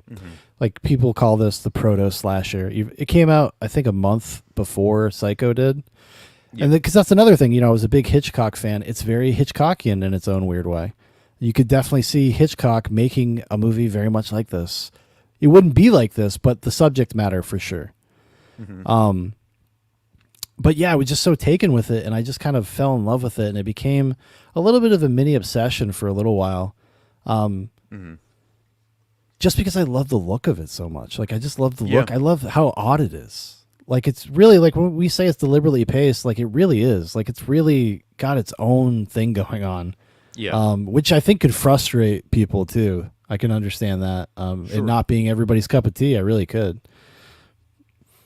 Well, yeah, and especially even with audiences at the time, because it did not do well when it came out. People did not respond to it, and any sort of limelight or any sort of good graces. And is you mentioning like it coming out like a month before like Psycho, or even like other movies like around the same year, Eyes Without a Face, or things like that. Like things that just kind of like ventured away from the Hays Code at the time, and went into these more just like more gruesome territory for whatever reason, even though, and I mean, rewatching Peeping Tom is like, it never actually goes that far into it other than just being more implied. And that's the kind of the beautiful thing about it specifically. It's very much a kind of just like a patient sort of thrill ride through and through. And, but you feel for everybody in a weird way. Like that's the captivating thing about the movies. Yeah, 100%. Like the casting is impeccably casted because you immediately kind of understand the nature of the characters. Like without having to spend like a ton of time with them. And this is something like Michael Powell was actually kind of known for. He was like a very proud Englishman, and he liked to make what he considered to be like English movies. In particular, I was not very familiar with his filmography, even though I was such a big fan of Peeping Tom. I never really watched his other stuff until preparing for this, and I got a chance to check out Black Narcissus and The Red Shoes. Okay. which are actually oddly enough, Peeping Tom fits right in with his filmography. Because they're movies that are about expression, they're about art, they're about the darker sides of these things or how they can manifest in negative ways in your life. And it's kind of this obsession, like, there's a lot of voyeurism in his movies. This one is explicitly kind of about voyeurism to one degree or another. It's about the power of movies. It's about reactions. It's very almost kind of literal in a way. Yeah. How it kind of, because it's kind of about making movies. In a weird way.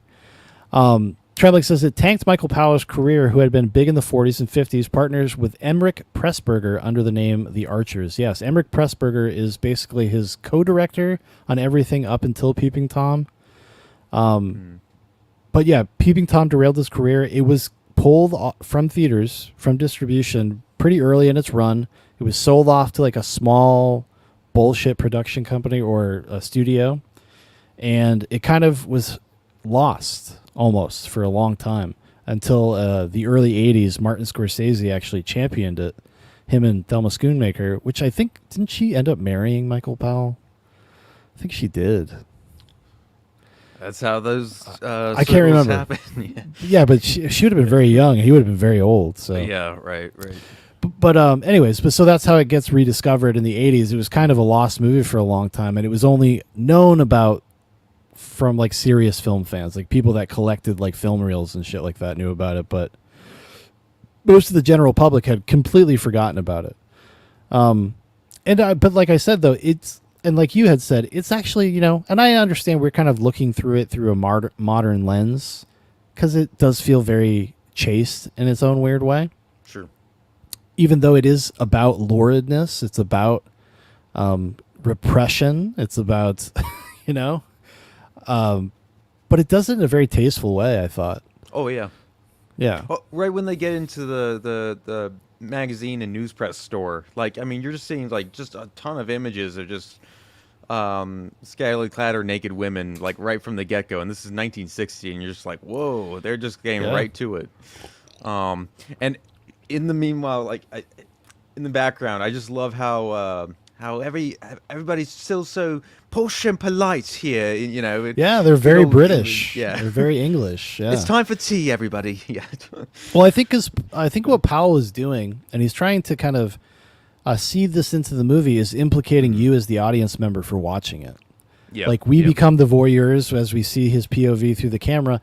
But also, there's kind of a note, and it's kind of explicit in the scene where the old man goes into the store to buy the dirty pictures. Right. You were just talking about. He goes to the store. There's stuff hanging out. There's a studio behind there. That's where Mark works, and he was going there to buy dirty pictures. Well, it's kind of asserting this idea is that everybody's kind of a pervert. Everybody's got a weird fetish. Like you can be a respectable person and still be a little kinky, I suppose. Yeah. It's very like progressive, especially for the era. And I think Michael Powell's other movies are like that too. Mm-hmm. I think you could even maybe suggest there's maybe a little bit too much empathy for the killer at times. I mean, maybe, I don't know. I mean, that's really, I'm saying that as more of a hindsight thing, because I think it was just kind of, it was the pop psychology of the era was like, well, we need to think about like the killers and what makes a killer. And then, we have criminal forensics and criminal psychology ends up being developed in the wake of pop psychology of the 50s and 60s and 70s in the early 80s. Actually, that show Mindhunter is actually based on a real person who really did criminal profiling. He was the guy who started it. Mm-hmm. But it all comes from these ideas. And yeah, but it works for the movie itself, though. That's a hindsight thing. That's looking 60 years in the past and judging it through a modern lens. But yeah, I'm sure you could do some sort of psychological analysis of how Powell probably approaches all of this material. But you do bring up, I do love that scene, especially with the old man coming in, buying the dirty pictures, oh, you can tell he's probably a married man. He might have a kid or two or something like that. He's just I'll take the lot, It's the classic guy goes in, be like, I'll take a stick of gum, a pack of cigarettes, hustler. And it's You know, made just so like- unsettling when the little girl comes in too, and you're just like, oh. Well, that's the provocation, and that's like Right, the right. idea that like, well, we're all engaging in this kind of perversion together. Yeah, Like that's what the movie's trying to kind of get across. It's implicating you as an audience member for wanting to watch it. Yeah. Which is certainly puts you in the headspace, I suppose, of Mark. I will say though, the dirty old man buying the pictures, that's my secret MVP. Oh, really? Okay, nice. That's my I have a backup, but He's up that's my there secret for me MVP. for sure. I'm gonna be. I guess we're jumping a little bit ahead, but like I know it's probably like the easy one, but I really do like Maxine oddly as Mrs. Stevens, the blind woman. That was my backup. I called her Sherlock Mama. There you go. That's what I call her. Because she's great. She's great. But her character is very contrived. Like it's it's a third act insertion of a character to solve something. Yeah. And but it's fun. It's fun. Sure. It's super fun. What did he say? Let me see. Trembling says, but not as obnoxiously as the funny games guy does, where he might as well come on at the end and chastise you for watching the movie. Yeah, that's funny games. At both versions, which he directed, both of them. Yeah. Yeah. He's like, oh, you just like watching sadism, don't you? You fuck. Well, I guess I do, okay? Yeah. We all like horror movies. It's a safe way to experience the darker side of life. Right. Well, then just don't make it, Haneke. Yeah, just fucking... Well, he's dead, so he can't. Yeah. he died a couple years ago. Yeah. But yeah, what do you think of just the look of the movie itself? Like just the aesthetic and the cinematography? Yeah, any thoughts about that kind of stuff? No, I took a couple notes on this. I thought the color scheme in this film is like remarkably impressive. Even by today's standards, I haven't seen this new Criterion republished. Oh, you haven't seen the 4K? Not yet. Oh, dude, it's nice. It's good. I'm missing out. I thought, and this is the other thing. I thought I owned a DVD copy of this film. I checked my DVD rack and I'm like, nope, I don't have it. I thought I had it, so I had to watch it on good old Tubi just to. That's right. I saw that it was on Tubi. Yeah. But no, everything like it's got this. I would say there's like a good mix of just like neon reds, like very neon. Even more so than like what we're doing now, I think, with all the fucking whatever you want to call it, the bisexual lighting and shit in movies. Well, because it's motivated lighting too. It's about it feels like it what's needs to be there. Yeah, it's what's happening in the scene. It's reflecting the mood of the character. As the character's mood shifts, the lights shift. Like it's like we don't know how to. People don't know how to do that shit anymore because they're like because they'd be like, well, why is it like that? Like, who cares? The only thing it looks cool. That's all that comes to their brains. Like, but does it have a purpose? I think it has a purpose here, for sure. But yeah, I mean, because I love the whole design of it. Because the whole design of it is kind of doubles into this voyeurism thing where you feel like you're watching a stage play a lot of the time because of it's very theatrical sets. The way they're always like even the character himself, Mark, he's always controlling something, he's always moving something, adjusting something. But just even in the aesthetic of the movie, just the set design, everything looks like a little set. Yeah, and I kind of noticed that on this watch through of it, and I was just like, oh wow, that's really fascinating because it's even in there. It's even in there. This idea that you're close to it. Like if you go see a play or a theater production, like you feel close to it. You know, you can see the actors, you can kind of smell them. And I think he was trying to get that across to people as well. It's just there in the subtext. It's not spoken about. It's not like really directed. It's just kind of there. Especially the scene when he's like, when the girl does the dance routine, the one that he stuffs in the trunk, right? That whole thing is like him making a movie. Yep. He's being a director, right? Yeah. Yeah, and everybody has like their own individual spotlight, and I mean like literal spotlight on their faces, as well, to kind of differentiate everybody, but also say that this is all part, like you said, a voyeuristic, grander scheme to make this documentary, whatever this is. And when you learn and piece together more and more about like what's even inspiring this, that's where I love I think that's what drew me to it the first time I watched it, was just like the whole backstory of just like what was going on with his dad, Mark's dad, and just like how that. I know, again, I've talked endlessly about it. We're talking about like the endless trauma horror that we're still kind of piling through with every new entry, but like this definitely started that a little bit. Psycho does as well, but they're kind of different entities. Well, because it's an easy, like, what do you when you make movies about with killers, like you feel kind of obligated to have it make sense in some way, right? And I think they do it in an interesting way in this movie. A lot of it's not seen. A lot of it's just reaction shots, which I also really loved, because this movie is full of reactions to things. He's constantly cutting to people's reactions, because that is what the character is doing. While the conceit of the movie is that he films people with his tripod with a knife on the end of it, and he has like a mirror mounted on top of the camera so they can watch themselves get stabbed, because he's trying to capture the essence of fear on film, because he thinks that's what his dad was doing. And there's this interesting thing about legacy. There's this interesting thing about like what do you take from your parents? Like, what do you take from your father? He's truly his father. He became his father's son, even though he doesn't really want to be. Yeah. He's trapped in a way. Yeah. He feels trapped. And like, that's what's the interesting thing about the girl character when she gets introduced. Anna Massey as Helen Stevens. She is both his savior and his destruction. Like because he can't reconcile his feelings. Yeah. And just a lot of it's a very rich movie. There's like a lot of things to kind of dive into. Like there's so many aspects of it. I almost like don't know where to start. Yeah. Well, I like what the Helen character does for him in a lot of ways, because she notices him because he stands out. He's mysterious. He has this own kind of side work that he does that's devious and he going takes dirty pictures and all this sort of stuff. But she takes an interesting in that and in him in many ways, and breaks it down into her own life as well. And then he takes an interest in her to a point that like he can't even by the very end bring himself to even kill her because of the effect that she's actually had on him, the way that the other victims never had ever. Yes.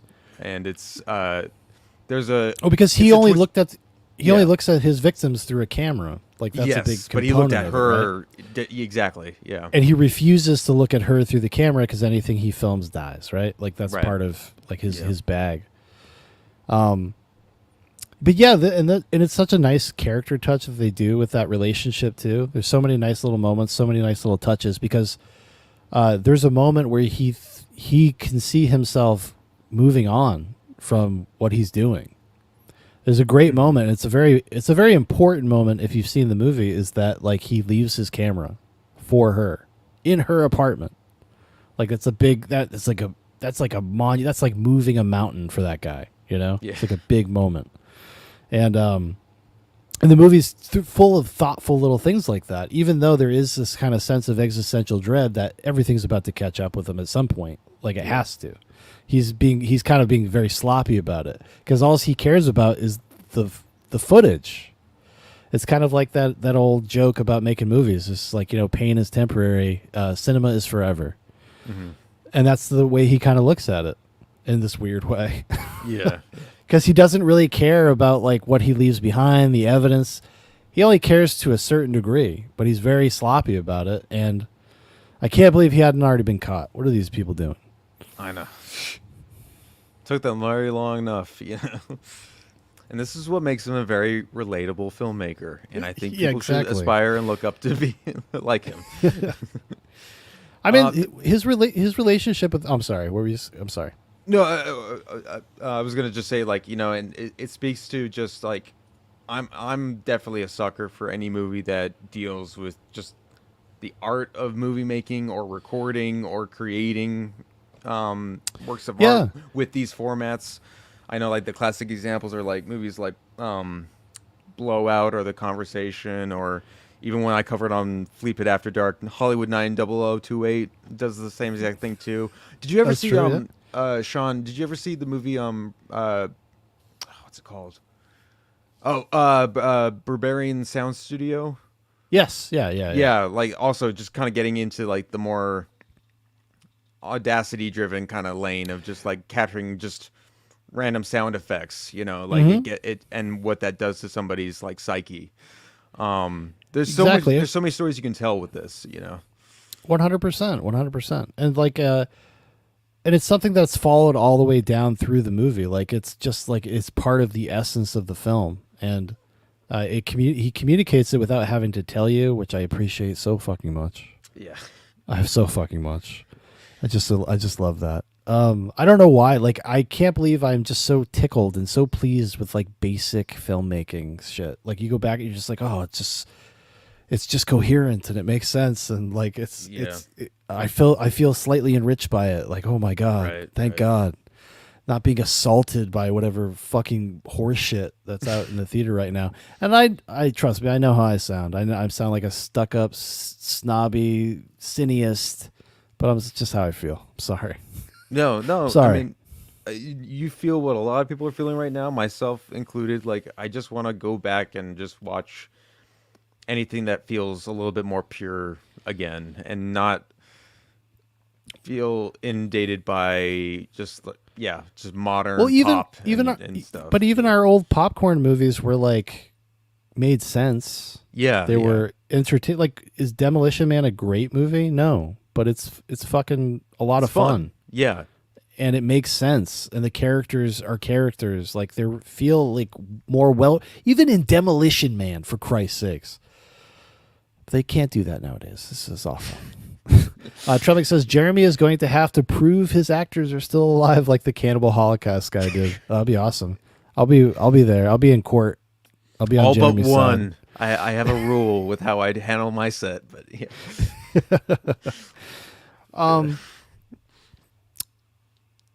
Yeah, since we're talking about the relationship with the girl, which I really enjoyed a lot. Like, I think it's because it's kind of the core of it's the heart of the story, if you will, to be cliche. But it is the heart of the story, and even all of these little subtle type of nods to her kind of innocence are all over the movie. Like, from her bedroom to the fact that he offers her a glass of milk. Like, there's just so many things that are constantly kind of reinforcing this idea of this original final girl, if you will. She wears a cross. She's traditionally dressed for pretty much the whole runtime. She works at a library. Yeah. She wrote a children's book. Yeah. Which I love that they were able to fold that character into his interests. Yes. Like in a legitimate way, except that he has to go try to make something beautiful. Yeah. And he's like, doesn't look at people like that often, right? Right. He finds beauty in the ugly. That's what he does. That's his thing, right? Yeah. Because especially in the scene, it's like when he goes to the camera shop or wherever he works, and he goes back in the set, and there's the girls waiting there to get their dirty pictures taken, and you see a girl with I guess a cleft palate. Is that what they call it? Mm-hmm. And he's very fascinated by her. You know, because this is beautiful thing that's also ugly at the same time. Yeah. And that's the kind of the way I think he views anything that he likes. Also, I think he planned to kill that girl, but because probably at some with that one little makeup of her mouth just kind of like going up like that. Also, even just like a scene like that too, like I'm just so immersed with just all we kind of talked about it already, but just the set design is just incredible. It is because the other chick is just like laying on this like lion rug and whatnot, and just like hanging back. It's all just, I don't know. There's like so much going on, and I think that really does speak to the. I'm going to use a film term here for your audience, to the mise en scène of... I was going to say that, yeah. The mise en scène of the film. Yeah. That gives it a lot of character, gives it a lot of just like, very immersive quality that wants you just to not lock your eyes away from what's going on. Yeah, because, I think you could say that it looks a lot like, the Technicolor movies of the era, but he does something with it. He just kind of like Powell just kind of shifts it in a way that kind of turns things into cluttered nightmares. Sure. Like there's a lot of clutter. There's a lot of like I said, things. Everything looks like kind of like a set, and I think some of that's intentional because you're kind of seeing things through Mark's POV, and that's how Mark views the world. He views it as like the stage for his movie, for his documentary that he's making, these experiments that he's doing. And that's a fun parallel too, because when he first shows Helen like his like childhood footage of like all the experiments being done on him by his dad, it definitely channels into Mark's POV when he's behind the camera, and then we're getting that actual footage.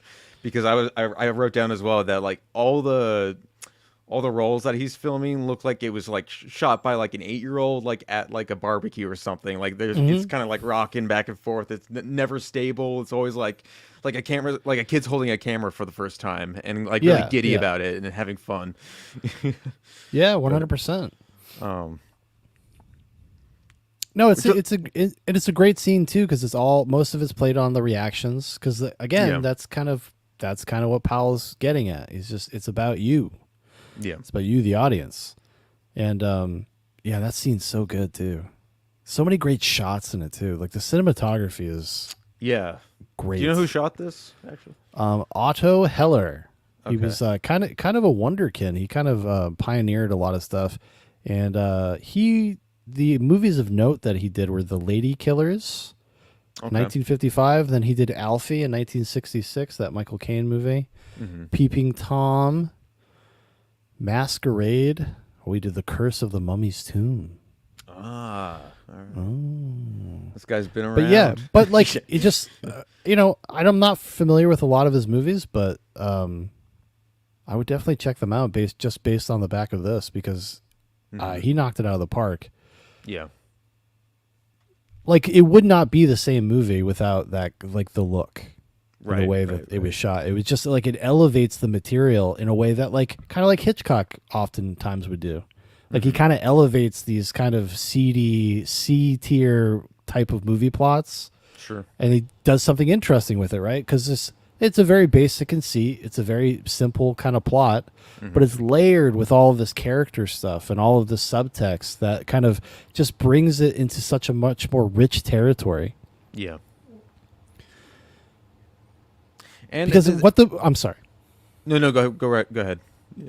Well, I was going to say the movie's not about the plot at all, really. No, it's really just about the characters and the subtext and kind of the meta experience of watching the movie is more important than the actual beats of the plot.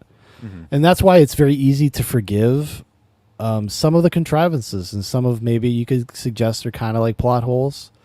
Although it's pretty tight. Yeah, it doesn't. The only thing I really have a problem with is Sherlock Mama, but that's more of just like a. I like her though, so. Yeah. I like a blind woman that's just like a hard drinker and is just like very sassy with her daughter. You know? Yeah. No, that actually kind of lends to another part of that too, is that because it doesn't hone in it's tight, but it doesn't hone in too much with the plot and the characters, that it also leaves a lot of wiggle room to be pretty funny, actually, too. A lot of the dialogue is actually like really humorous. In spite of like what's actually going on in the background. It's not a miserably dour experience. Like it's fully rounded. Like people get to act like kind of like people act. Right. You know? Like they're multi-dimensional human beings. Yeah. And yes, moments of levity, and it works. The jokes land most of the time. Yeah, I'm trying to think of something that doesn't really land, but even the jokes themselves are satirical because Michael Powell, I think, was poking fun at the studio system of the time. Because part of his background, actually, he gets started as a director, as a filmmaker, because of the war, and because nobody was paying attention to what they were doing. So he just kind of got to be like, "Oh, cool! I'm just gonna go shoot this, okay?" And they're like, "All right, we'll see you when you get back." Yeah.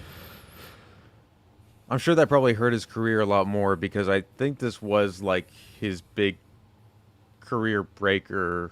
It was. Like, I mean, he made a few films after this, but at that point, yeah, he just kind of went downhill. I think he did one years after this, like starring like a really, really, really young like Helen Mirren. I can't remember the name of it. Ooh. I was looking at like a list of his stuff, but yeah, his last movie is 1978. Well, that's a short film. 1972 is his last feature film, The Boy Who Turned Yellow. Then he did this other one called The Age of Consent. They're a Weird Mob. It's kind of weird because he went from being kind of a prestige director, almost you could say, to being kind of more relegated to genre stuff after Peeping Tom. Yeah. This is probably Alfred Hitchcock probably did it. He probably called everybody and be like, don't you fucking let that Powell motherfucker around. This is my territory, okay? Yeah. I do the elevated genre stuff. There's only one English motherfucker who's going to do this, and it's me. Yeah. Now, Tippy, take off your top. Do it now. Tippy Hedren, take off your top now. Yeah. I wonder if those stories are true. Oh, like all the pranks that Hitchcock would like pull and things like that? No, that he was like a pervert. Oh, like he I'm was sure. like He probably was. he was like too into his actresses. Right. I'm sure there's probably some story you could probably like dig up where he probably was. They kept working with him though. So Yeah. when Tippi Hedren, or was it Tippi Hedren that came out like years and years later? It was when they were making that movie Hitchcock with Anthony Hopkins and Helen Mirren. Speaking of Helen Mirren. She did some interview where she was like, yeah, he was a monster. I was like, then why did you keep working? You like worked with him like after he would have been monstrous to you. Like, why? Yeah. Well, I guess you gotta take what you can get when you're an actor, I suppose. Yeah. What are you gonna do?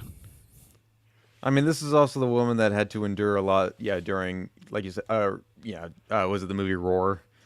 And her that's husband right. And all that bullshit, and Yeah, like how what an almost asshole. everybody Never died. Fuck Tippi Hedren for being involved in that in the first place. Like your whole life is just bad decisions. Yeah. You fucking retard. Yeah, at a certain point, your animal rights activism has got to like come to like a forefront. Like say, like, okay, this is the line. We wanted to prove that we could domesticate lions and live with them. It's like, no, you can't. It's literally not possible.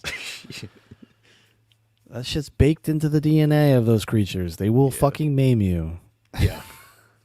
That movie still, like, whenever I go back to it or clips of it, still gives me anxiety, like, to this day. Like, because I don't it's think just all real. I don't think I've ever seen the whole thing. I've only ever seen clips of it. I should watch it one of these days.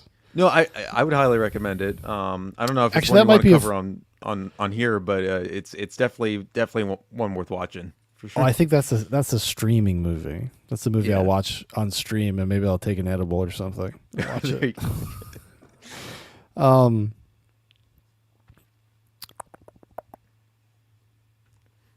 the score.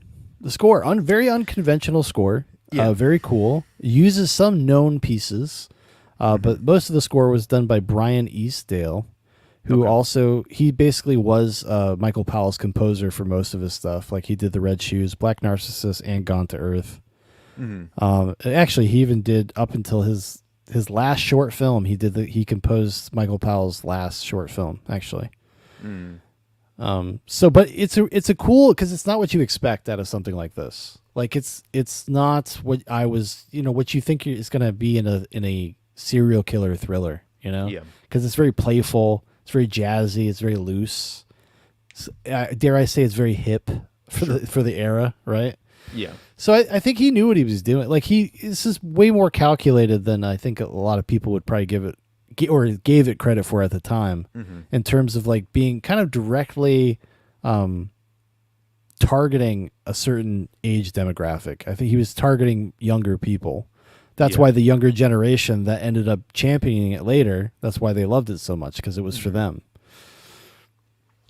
I was also pretty impressed too with like even just the subtle piano pieces that they recorded for this as well, like during some of the screenings of the films, because they sounded like they were recorded raw. There was no like sort of big orchestration or anything that No. Yeah, it felt like somebody was like in the room with them playing piano, just like while they were there. But I like that. I think that gives it a sort of a, like you mentioned earlier, like kind of like a fuck you to the studio a little bit, saying like, we could do it in this manner and it'll still be. Well, because it gives the scenes an ambience and a texture that it otherwise wouldn't have. I think. I mean, it was pretty standard for a lot of recording back in the day. It's just not done very often anymore. But it's just open studio recording. Sure. Where a band would literally just go in and they just have like mics hanging from the ceiling and they would record. And that's where you kind of get that. You get that spatial sense, like it's in a real tangible space. You can hear the sounds reverberate. You can hear them spread out. Because when you go into a booth and you record things, which I'm sure you're aware of, you're isolating the sound, and you do lose. It becomes artificial immediately, just by virtue of doing that. Like if I had stayed in a band, I would have definitely been like, "Oh, dude, we got to do like open studio recording. Like we can't do fucking everybody going one at a time." Yeah. We did our demos that way, and it was fun to do it just as the novelty, because we got to go to like a real recording studio and like with the big board and go in the rooms and all that stuff. But I would have much preferred to like just do it live. Sure. It's a very weird experience, like isolating pieces of something. But anyways. Yeah. It's like you're hyper editing something and turning it into something else. It loses texture. Yeah. It just loses texture. There's something about just like having it in its natural state as being kind of part of a bigger soundscape that just makes it feel more real, more present. And so to your point, I think that I didn't notice that myself, but now that I'm reflecting on it after you said that, I can definitely understand what you're getting at for sure. Yeah, well, and I don't think Mark himself as a filmmaker would have been thinking too hard about the sound. I think he's more of a visual guy at the end of the day making this documentary. That's true. Yeah, that's true. But it's all about that killer shot. Right. And I think that's why, the film also lends itself so much to the silence of it, too. Like, you don't need to have a lot of harmonious music in the background as well. You can just have the film reel spinning, and that's sometimes all the sound you need. And it gives it that nice level of suspense. You don't really know where it's going if, like, for the first time you're watching it, and where everybody's head's at, when he's about to go in for the kill. Because it's a cool thing, because it's using familiar sounds, and just like kind of familiar spaces and distorting them and making them scary and using them to build tension, which is another thing I would like to bring up is it's great use of pacing in some of these sequences. Like they are, like we had said before, the pacing is very deliberate in the entire movie, but even within scenes themselves, within sequences themselves, because there's like two big set pieces, I guess you could say. One of them is the girl dancing, and that sequence is a masterclass. I mean, it's so fucking good. I just watch that on its own sometimes. I'll just watch that scene because I think it's so good. And the guy who plays Mark, Karl-Heinz Bohm, is incredible. Like, he is so good. He's so... It's like, he is off-putting and disturbing, but you really do feel for him, though. Like, he really tapped into that sad melancholy of somebody, like what you had said before, being trapped by their vice, being trapped by this thing, and, like, feeling like they can't escape from it. Right. And that vice also turned him into, like, such a perfectionist, too. Like, he's got an OCD nature about him that... you can only see in like some artists of his ilk, I guess. Like even like speaking of like the dance sequence too, like you've got to look right. You send at this angle, like he's getting the measuring tape out so they can keep her in focus, and it's all just like he's a very methodical, autistic kind of 100%. Yes. Oh, that sequence, so like you're just making me think of that sequence again, because it's so like the beautiful dance between the two actors. Like with him with the measuring tape and her doing her routine and like the shifting of the trunk around and stuff. Like, it's so good, and it's always moving and it's snapping and it's got that great kind of jazzy score to it. Yeah, But what I also like about him is that like he's not like your typical like overly awkward sort of, like he's got his moments, but generally he can still kind of like keep a conversation with everybody that he interacts with, and he can like he's almost like a really good multitasker where he's like filling the film, but he can still kind of respond and entertain whatever they're asking or anything like that, and he's a secret freak. He's a secret freak, and that's one of the themes of the movie is repression of like you can't be yourself or in front of people, Right. Like the old man buying the dirty pictures and kind of being embarrassed that Mark is there and that the little girl walks in, and you know what I mean? Like, oh, you're being exposed, like, because to show something about yourself that is secret or private creates a vulnerability in you, and that's scary, and that's gives people anxiety, That's why my policy has always been like, it's just wide, the door is just wide open. I just don't care. Like, you're just gonna hear everything. Right. It just makes your life. It doesn't. Sometimes it could create negative results, but I don't know. I just like having everything out there. I just rather nothing be a mystery. Like, let's just you're gonna have to understand me. So I'm just gonna I'm just gonna let you know. Yeah. Puts a lot of slack off of your back, pretty much. Yeah. Actually, you know who he reminded me of a little bit was the actor Peter Lorre. I revisited M. I was about to bring that up actually because I was thinking about that too. Which M is great, by the way. If people haven't seen the original M, what's his name? By Fritz Lang. Fritz Lang, thank you. It's fantastic. But Peter Lorre has like this really crazy good he has a great monologue at the end of the movie, and what Peter Lorre taps into as an actor is the same thing that Karl-Heinz Bohm taps into. This is where he's a reprehensible, repugnant person that you have some type of sympathy for, and empathy for, right? I mean, in M, he's a literal child killer. He's like stealing kids and killing them, and they go into this pop psychology like monologue at the end where he's talking about how shitty his life was and how everybody is implicated in it. It's society that has done this, and that's what drags me down. Right. Karl-Heinz Bohm, Mark never gets there that explicit. I feel like the essence of that is in his character. There's a kind of desperation to him. There's a sadness to him.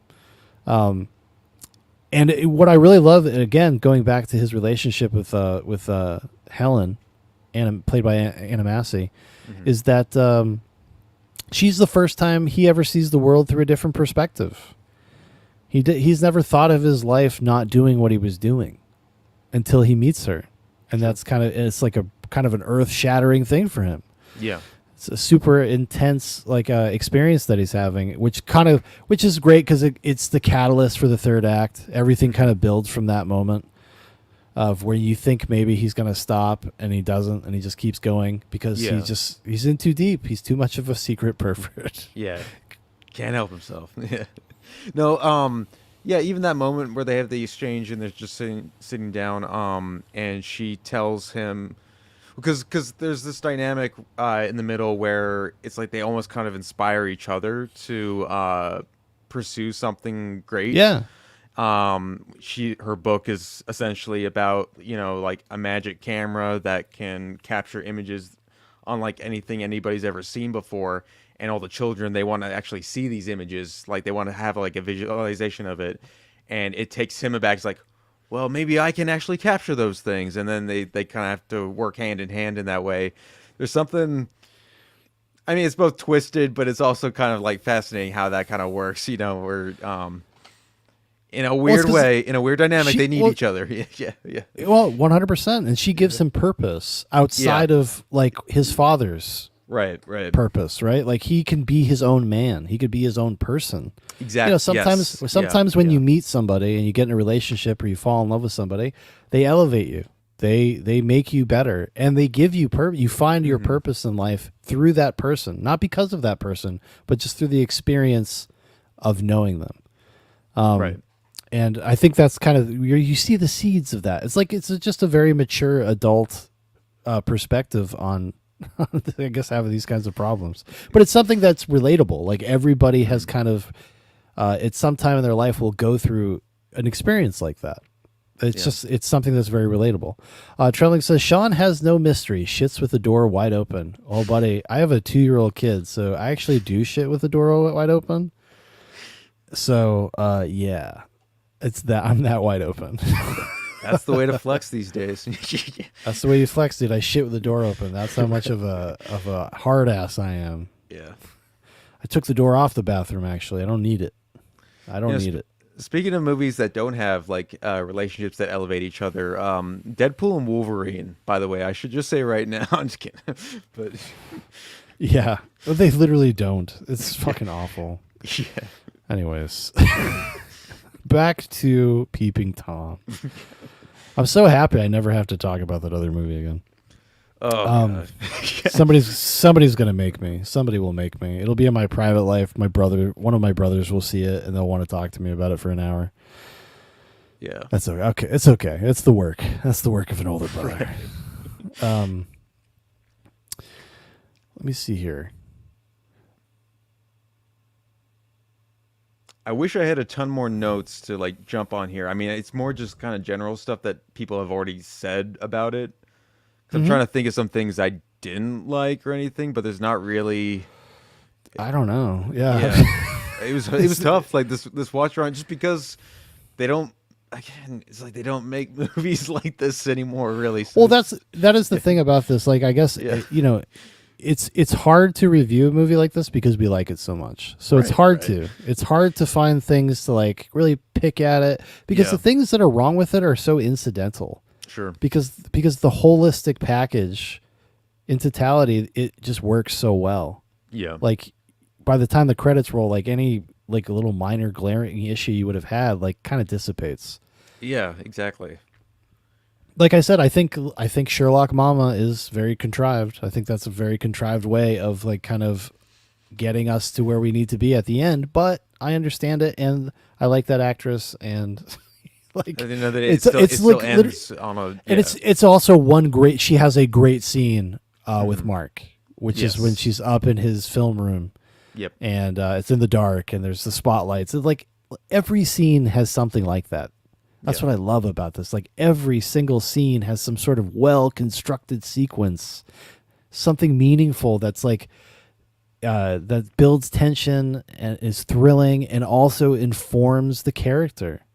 Like the way they move the camera, the way they choose to light things, like it all matters. It's not there just because it looks cool. Yeah, exactly. Like it means something. It's motivated down to the bottom. It's very thoughtful. And it's still even shocking now that it was released in 1960. It looks like something that they would have done in like New Hollywood era. And you look back and you're like, because everything else. Like, yes, there is like a stage set sort of presence to a lot of like how they dress everything, but even still, they shoot it in such its own unique modern way that I'm impressed with. You know, it's because it feels like a choice, though. Like it feels like you could make something like Peeping Tom today and kind of do it the same way, and it would still make sense, right? Like because it's about informing the character and the way that the character sees the world, at least in my opinion. Yeah. That could be me projecting or rationalizing, but I really do think that Michael Powell, having watched his other two movies, or two of his other movies, that's just the kind of director that he is, and and it's present in his other work, so it wouldn't shock me if that was the same case with Peeping Tom. Yeah. You know what's one of the things that he got like a lot of backlash for? You know what's crazy? Is that he plays the father of Mark, and his son played the young Mark, and people just assumed that his son would be super traumatized.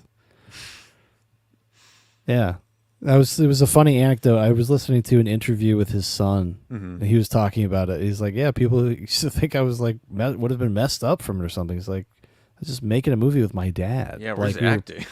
We're playing pretend." Yeah, like what are you talking about? Right. Like, yeah, he threw a lizard at me, but it was whatever. That was my pet. But it's crazy, though, that this movie got buried, especially in the wake of Psycho. Like, I can understand it not being popular or getting overlooked because of Psycho, because Psycho is such a cultural force. But to be like pulled from distribution and shelved for 20 some odd years seems pretty crazy. Because even in the climate, like that's like there wasn't an American distributor that wanted to put this out, like just because Psycho was so popular. Yeah, like because it's pulling from the same territory. Even that trailer that we watched, it doesn't represent the movie very well, other than it shows you the plot, but it doesn't represent the tone very well at all. But because it's trying to sell Psycho. That's what it's trying to sell. Sure. So clearly there was an audience for it out there, and it just kind of shocks me that they gave him such a hard time about it, because it's such a classy movie in a weird way. Like it's so it handles this material about as classy as you possibly could. Right. I'm trying to think of like other examples too that were like pushing those boundaries a little bit, but never really. Yeah, like still keeping it in a classy tone, like. Something like Night of the Hunter, maybe, is another good example. Well, but that was another movie that got panned. Exactly. Yeah.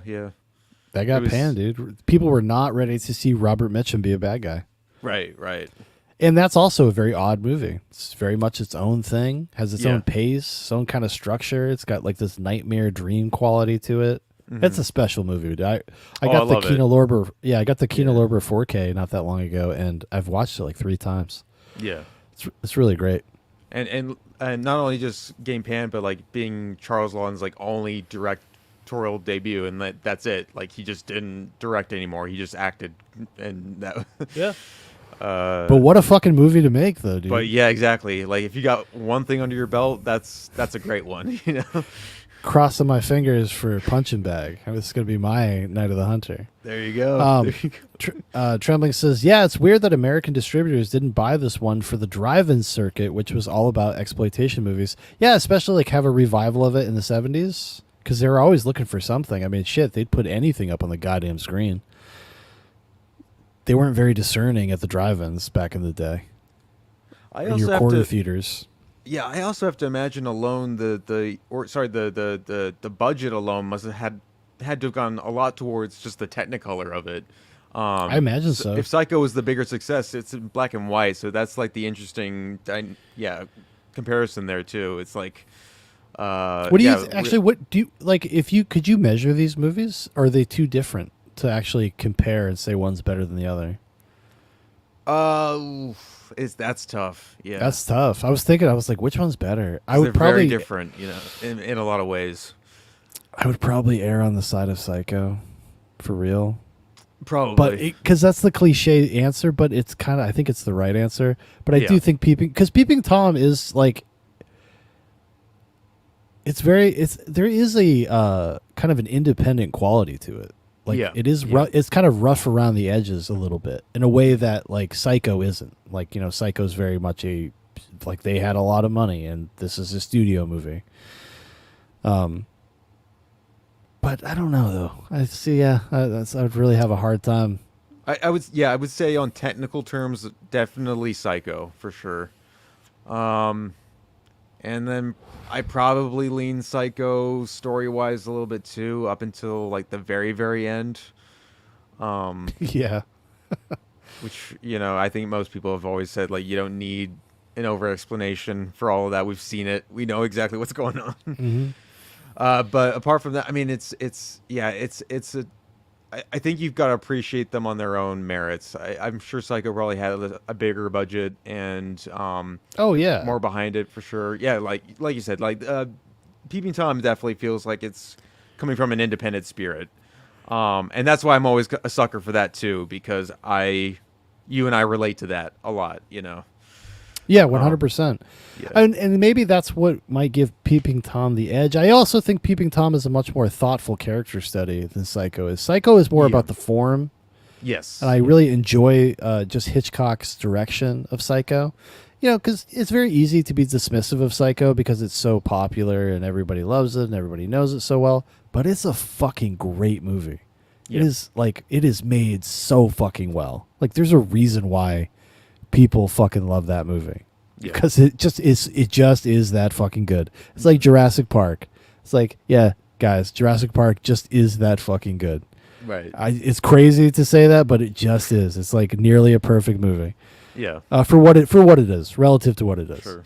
Trebling says it's definitely better than the Gus Van Sant Psycho with peeping Tom masturbating Vince Vaughn. Well, that's true. I've always defended that movie on principle of its experiment. Sure. Because Gus Van Sant wanted to, because it's so faithful a reconstruction of Psycho, he just wanted to show people that directors matter. Mm-hmm. A director's vision matters. You can have the same material, the same shot list, the same everything, and it's going to be different. It's going to feel completely different. I mean, the Gus Van Sant Psycho feels completely different from Psycho. It feels very much like a 90s indie movie, even though it's kind of the same movie. I don't enjoy it. I don't like it in the sense of it being a good movie, but I like it for what it is. I guess what it's trying to do, yeah. For the experiment of it, I thought it was. Yeah. I'm always like, wow, he convinced Universal Studios to let him remake Psycho shot for shot to prove that directors matter. Like that's kind of cool. That's kind of cool. Yeah. Even though Gus Van Sant is a weirdo. For sure. Yeah. Austin says, "Strangers and Snakes on a Train." It's coming. I hope so. It's coming soon. That's going to be my next movie, Austin. You got to write it for me. Strangers and Snakes on a Train. We're going to blow the doors off this thing. Yeah. Sam Jackson, CGI. The whole thing. We're going to do a young Sam Jackson. It's actually a prequel to Snakes on a Plane. It's when the Sam Jackson's character is 22 years old riding a train through Louisiana. And you got to make sure that he's still not holding an actual prop gun. It's got to be full green screen, CGI'd in. Yeah. I mean, clearly I'm going to have the money to do this. Yeah. So, I think Disney's going to make it with me. Right. I'm going to have Shaun Levy on as a consultant. There you go. Actually, there was a little trivia. I had completely forgotten about this. Do you remember that Scream name drops Peeping Tom? Do you remember that? Yeah, so what scene is that? It's with what's her face? The one that has the talk show now. I can't believe I forget. Drew Barrymore. Drew Barrymore. Yeah, it's Drew Barrymore. She's being asked what is the original thriller slasher movie. She says Psycho, and he's like, wrong. Michael Powell's Peeping Tom from 1960, and then she dies. Okay. Austin also says, throw Sherlock Mama from the train.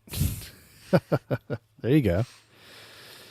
That's a great little Danny DeVito movie, which Throw Mama from the Train is a lot of fun. Yeah. Yeah. It's one of Scorsese's favorite films. As he's I didn't know.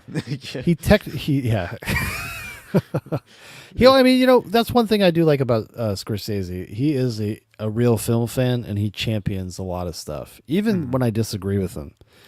I mean, that's like fucking this Ty West business. The voice of a generation. It's like, oh, shut. Are you so out of touch now? Yeah. Oh, fuck you. Anyways. Yeah. But yeah, like I don't really have many other notes myself. I think I've pretty much gone through everything I had to say about it, because it's just a great movie, guys. It's something that you owe it to yourself to check out. It's on Tubi right now too. Mm-hmm. So you can watch it for free with limited commercial interruption. Tubi's great. Mm-hmm. Tubi's the people's streamer. That's what I call it. Yeah. They harness a great collection of just good old lovable cult movies, They have some real random shit on there, like that. I've said it before, I'll say it again. Like, there are so many times where I'm looking for some weird offbeat movie that's not anywhere, but it's on Tubi. It'll be on Tubi. Like the first found footage, technically the first found footage movie ever made. It's like some guy's name. I'm blanking on it right now, but that's on Tubi. That was the only place it's on. It was like Tubi and then Canopy if you had a library card that was in network of Canopy. When we did our found footage crossover, Tubi saved my ass many, many times. They'll keep them all on there on their registry of just like, hey, you wanted to check out Paranormal Entity? It's here. There you go. Check it out. You want to watch this movie called Hate? These skinhead Nazi guys like abuse a family. It's very funny games. Yeah. It's awful. I think I talked about it. Unlock your iPhone first. Oh, well, fine. I didn't. Why? I don't do anything, iPhone. Stop The talking. iPhone Nazis are getting to Shaun now.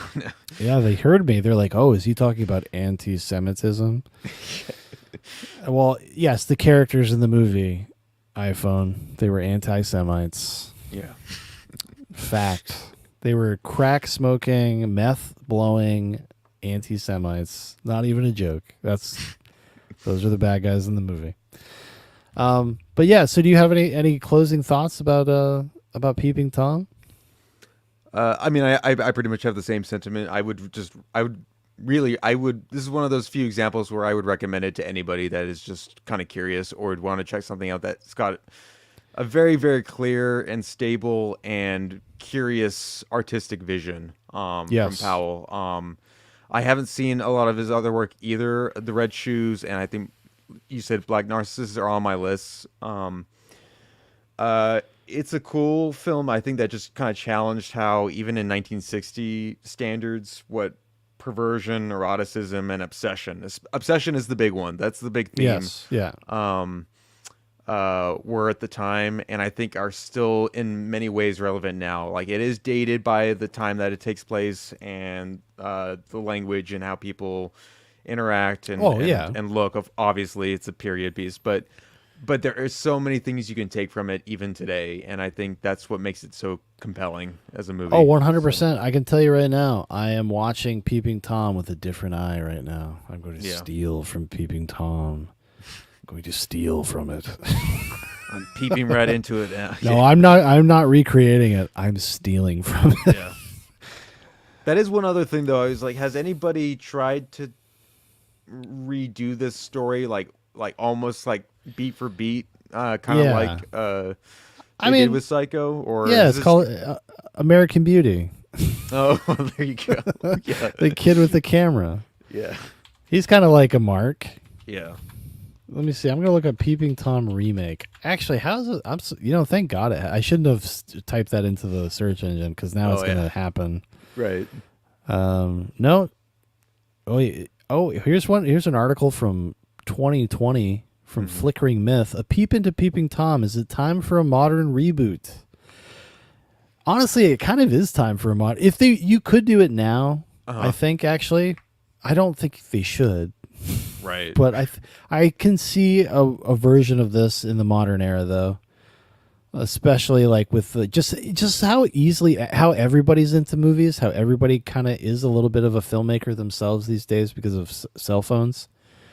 And you could separate that out and be like, well, he's a little bit more anachronistic and he likes the old stuff. He likes real film, etc. That could be part of the theme, but I don't know.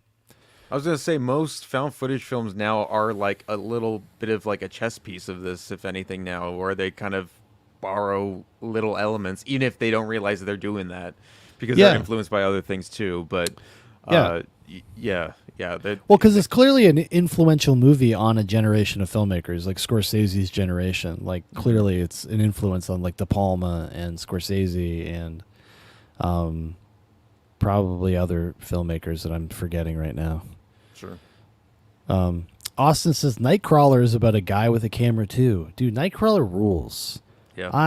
Nightcrawler is a fucking banger. I cannot believe that the next movie that guy directed was Roman J. Israel. I was so disappointed. I love Denzel too, and even Denzel could not save Roman J. Israel. Yeah.